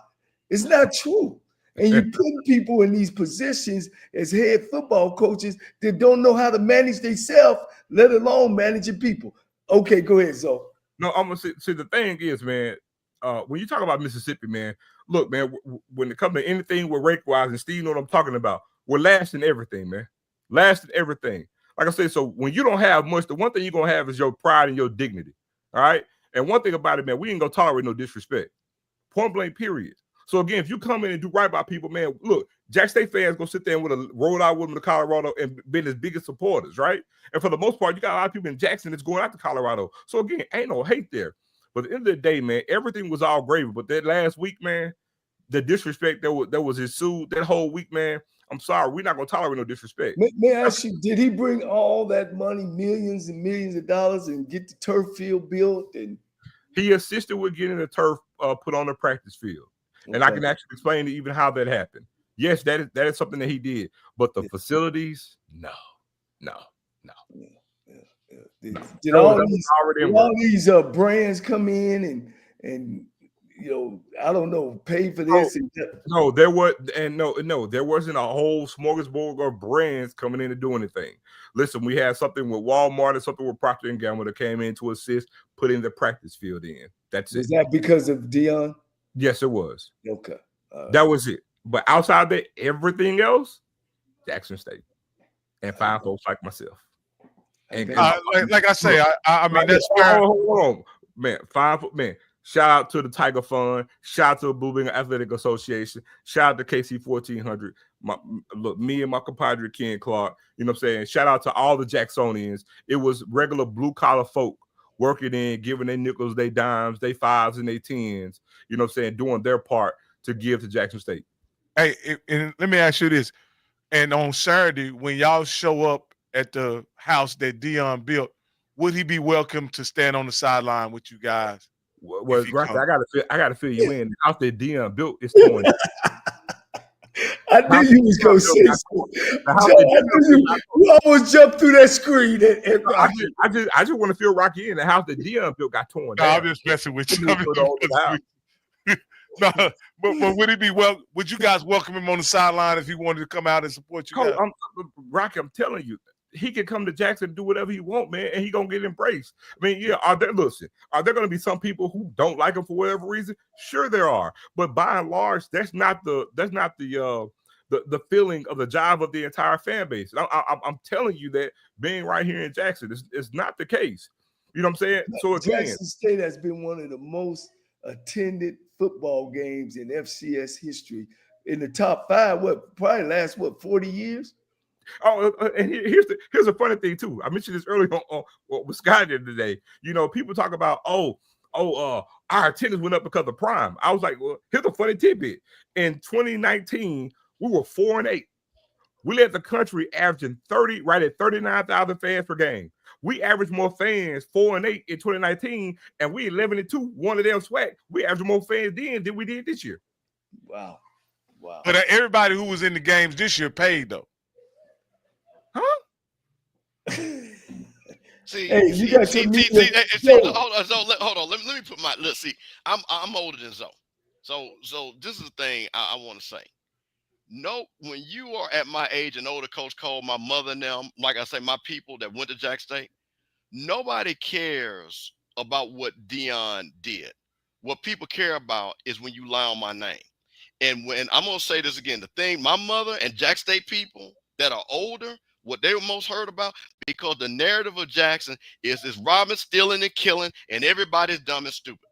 Yep. Jackson State people, and I'm gonna say this, and I'm gonna say it to Jackson State people that are on Twitter. Jackson State people go and do great things. So when you got somebody, his daughter gets on there and say, oh, it was somebody dying in the dorm and they stole money and all these things. Now, the white folks that used to run the stadium did steal money from Jackson State. That I can tell you, because it'd be 50,000 people and then they say it was 25,000. We know that. But to sit back and constantly make this narrative, black people are stealing, robbing, and killing, that just bothers people. And so my thing is, Deion Sanders was not a savior, because I'm going to tell you this, Rocky, and I want you to hear this from me. Deion Sanders did not do half of what W.C. Gordon did. Because I'm going to tell you what W.C. Gordon did. He produced first-round picks, second-round picks, Hall of Famers. He won championships. That dude came in for 2 years, and because of Jack State helping him get a degree, allowed him to get that job at Colorado. So there's no Deion Sanders at Colorado if there's no Jackson State. I completely agree with that. And your reverence for W.C. Gordon, that matters. It's important. But I'll tell you this, Campbell, W.C. Gordon didn't have any theme music. That's hold on. Actually, he did. He was called the Tell about the Jazz Man, Zoe. They don't know about the Jazz Man. Hey, Zoe. Hey, Zoe, I'm gonna give you a project, man. We just had a man on the day got a statue, right? Yeah. You need to be putting it out there that W.C. Gordon needs a statue. Oh, for sure. And maybe two head busts with the two came behind him. Carson and I got a question, and I hate to be messy. Why is Walter Payne's number not retired? That's a good question. So, Coach, we're giving him some assignment, Coach. I want y'all to listen. I'm old school, and again, I kind of. But if for you young folks, that is and I can get Jerry Payne's number because of my university mind. That needs to be done. And I'm gonna bring his brother on the show, Eddie. Yeah, that is ridiculous that Jack State has not retired. I understand, but again, Walter's like, hey, y'all tripping. But listen, the 34 needs to be retired. Straight up, Jack State people, come on, man. This is Walter Payton. I'm sorry. I hate to end the show like that, but Coach put out a statue. Hey, you know that. You an assignment, Coach. Before we can bring you back, he got an assignment. He got a 2-year assignment. See if we can get some of that in place. Hey, but Zoe, I want to appreciate you articulating what Jackson and Deion's relationship is. Why there was because one of the first shows I did by myself was a Jackson show where I allowed people to call in about. I was all excited about. I did not understand, and I was excited about Deion being hired at Colorado. I thought it was a tremendous opportunity that was given to a black man, and it's not till I got those 50 calls of people cussing me out, calling me, coons and whatever. Like I knew it was fresh, but I thought they would be happy for him. And they were just, he lied to us. He ain't what he say he is. And I'm like, wow, where is this coming from? And so I'm glad you put context into it, because I thought it was, because that night, I don't know if y'all, Mr. Campbell seen it or whatever, but that night I said, hey, guys, he was just a football coach. He wasn't the mayor of the city or the governor of Mississippi. What do y'all think he was going to actually change? He's just a football coach. Rocky, it was the people like you that believed. It was y'all people that believed. No, no, he was making him the savior. Look, I'll say this and I'll go because I know we got to end it. So, just kind of give you an idea when we talk about the disrespect. So, Coach Prime, his whole thing was always saying that, I can do two things at one time. I play football, I play baseball. I'm great at doing two things at the same time. So, after he made the announcement, and we actually go back He was actually in Colorado very, very early in the season. And he did some things that were very, very unconventional. You know, when you talk about hiring a coach and adding him to the coaching staff after the third game of the season and give him a title, special assistant to the coach, you know, that was one great sign that let's, you know, something's going to go awry here. But then at the end of the season, you know, after the way he acted at SWAC championship game, you know what I'm saying? That was the first thing, you know what I'm saying? It was like, oh, we celebrated, you know what I'm saying, at the facility, but you guys didn't see that. But again, it was because I need to get back and celebrate the facility because I had to hear up and get up out of here because I got a flight to catch to get to Colorado, right? So you go and you do that. But so here's the thing, and this is when everything started. You come back and your whole thing is I can do both things at the same time. But the problem is going to that Celebration Bowl, he prioritized Colorado, put Jack State on the back burner. And so, you know, when it came down to go to the Celebration Bowl press conference, Coach Prime wasn't there. Coach Flea was there. Check the video. It's there. Coach Flea was there. Coach Prime was recruiting in Colorado. All right. So, again, I'm putting Jack State on the back burner. Then you go back during the week. You're having a recruiting weekend in Colorado. You fly back to Jackson. You're on Jack State practice field, dressed in all black with some white and gold shoes on. Disrespect. And this is a guy who's a stickler for shoes that the players are wearing. Everybody match it. But I'm going to come here to this school who gave me an opportunity. I'm at practice dressed in all black with white and gold shoes on. Disrespect. Right? Then we sit there and we go into the game. You know what I'm saying? Doing some of the things that something I'm not going to speak to with some of the players because we have certain players who didn't play in that game against North Carolina Central. There's a reason for that, but we're not going to get into that as well. And so pretty much I'm going to coach in this game because guess what? If I don't coach in this game, my son ain't going to play. You know, so it was, again, a lot of disrespectful stuff on the last week headed on the way out to Jack State, headed out to Colorado. So again, that's why we say, you know, it was great that we were even into that game the way that we were. Not going to rehash that part of it. But again, a lot of people were just like, you know, we're ready to send his ass out of here. At that time, we were pissed, you know what I'm saying? Because again, you weren't all in on that game. You had 1 foot in, 1 foot out, and your priorities were more focused on Colorado, more so than Jackson State. And so again, that's why people were agitated, pissed off, angry, you know what I'm saying, disappointed, and up to the neck with everything at that point in particular time. And TC Taylor is taking over. And Coach O, you know, Coach O even mentioned that too. You know, when that game was over, that staff, they were, I don't know if you guys realize this, but at the end of that game, it was literally two different staffs. You had all the coaching staff with Coach Prime in a sprinter leading the road, making a right. And you only had Coach O and TC Taylor with Jackson State making a left going back on campus. I don't think you guys understand what that looked like. And then you talking about going to having to recruit, have to build a brand new staff, have to go and get a brand new trainer, all these other entities, equipment person, all these other entities, you know what I'm saying, that need to stay with Jackson State. And then the whole world with this whole narrative, like, you know, Jackson State did somebody wrong. So again, Jackson State folks are prideful, man. We don't have much, but we got our pride and we got our dignity. And at the end of the day, man, if you ain't got no respect, we feel like nobody disrespect us. So let's end it right there, man. We got it, man. We've been off. What we do, man? 2 hours or something. We got to bring you back, maybe down the line. Appreciate all the info that you have gave us, man. And look, I tell y'all what, y'all agree, man. This is a big match, evenly matched football game, and we'll see. It always in championship games. The people who make the less mistakes always win the game. Thank you, Zoe. Just say one thing, Coach. This is my young nephew, Zoe Jackson. Appreciate you, man. And I'm going to say this again. I'm proud of you. I'm proud of everything, how you represent. First of all, represent North Jackson. Let's stand up on that. Represent North Jackson. Represent Jackson State. I love when you come on all these shows and do what you do. But I'm going to say this again, man. This is the reason why I love everybody, because we should be able to do this. Shouldn't be, oh, don't go over there. Don't come over here and don't do this. Because, man, this is our thing, man. You got Coach Cole, Texas Southern, Coach at Tennessee State.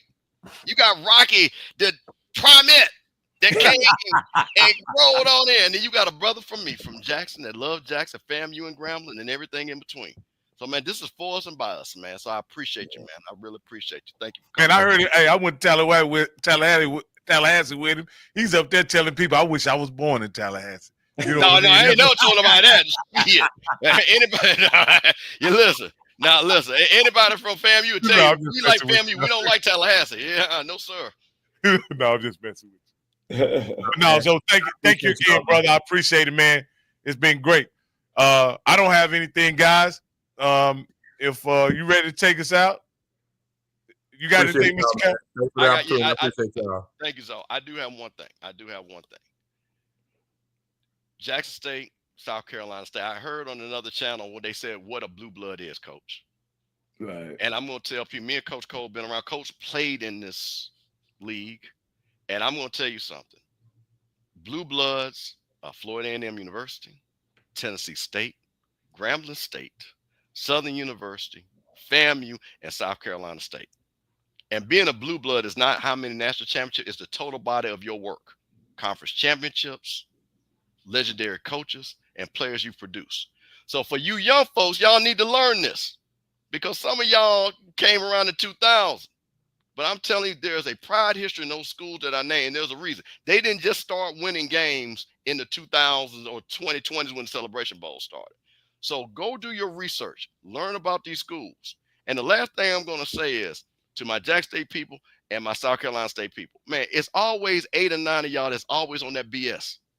Hey, man, have pride in your school, but don't down the other school. Jack State's a great school, and South Carolina State's a great school. This is going to be a heavyweight championship fight. Have some respect, man. Have some respect. Because once again, I see the same 8, 9, 10, 20 people always on that BS. And they disrespect Jack State and they disrespect South Carolina State.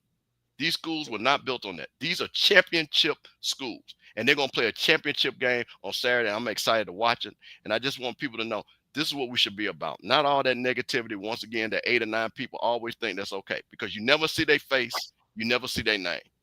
So once again, thank you for the people of South Carolina State watching. I tried to do my best to defend your side because you know what Zoe was going to do.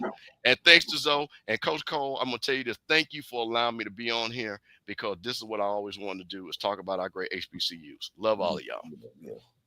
Hey, look here, man. It is the show. I want to shoot a shout out to Sean Gibbs, one of our guys on the show. We've showed Mickey Joseph as well, Terrence Graves, TC Taylor, Chennis Bear. We had some greats. People waiting in the area now. Coaches is Teddy Keaton over at Clark is waiting around to see where it goes. Sam Shade, maybe at Miles College. So our show has produced some great people that's moving on in their careers. I want to thank you guys. Continue to follow our show. We want to make it bigger and better. And we want to be able to travel as well. So make sure you subscribe to our channel. Make sure that you share our channel and we want to make this thing big. I mean, I can't say enough about Bill Hayes coming on to the show. Anytime, just think, guys, that you get a statue. That don't happen to HBCU guys. And once again, I don't know many that was a football coach. Now, of course, we got Washington, Garvey, and those guys, those Martin Luther Kings. But we're talking about a HBCU football coach. That's big. We need to salute him. We need to congratulate him. As he said, that where we got lost at as coaches, we stopped loving each other. We stopped putting the real thing. Stop hating on people. Stop dragging their names down on these shows. Let's leave it at football, as Coach Bishop always say. Man, this weekend in Atlanta is going to be great. It's about us. It's for us. We don't have to watch these other games. Man, we need to tune in. And if you're in Atlanta, Georgia, or near, you need to go to the game, man. And we need to prove a point that Black folks go out and watch football games. And we do. Like I said, if things ain't going your way, always say, tie a knot at the end of your rope and hold on tight because ain't nobody bad like you.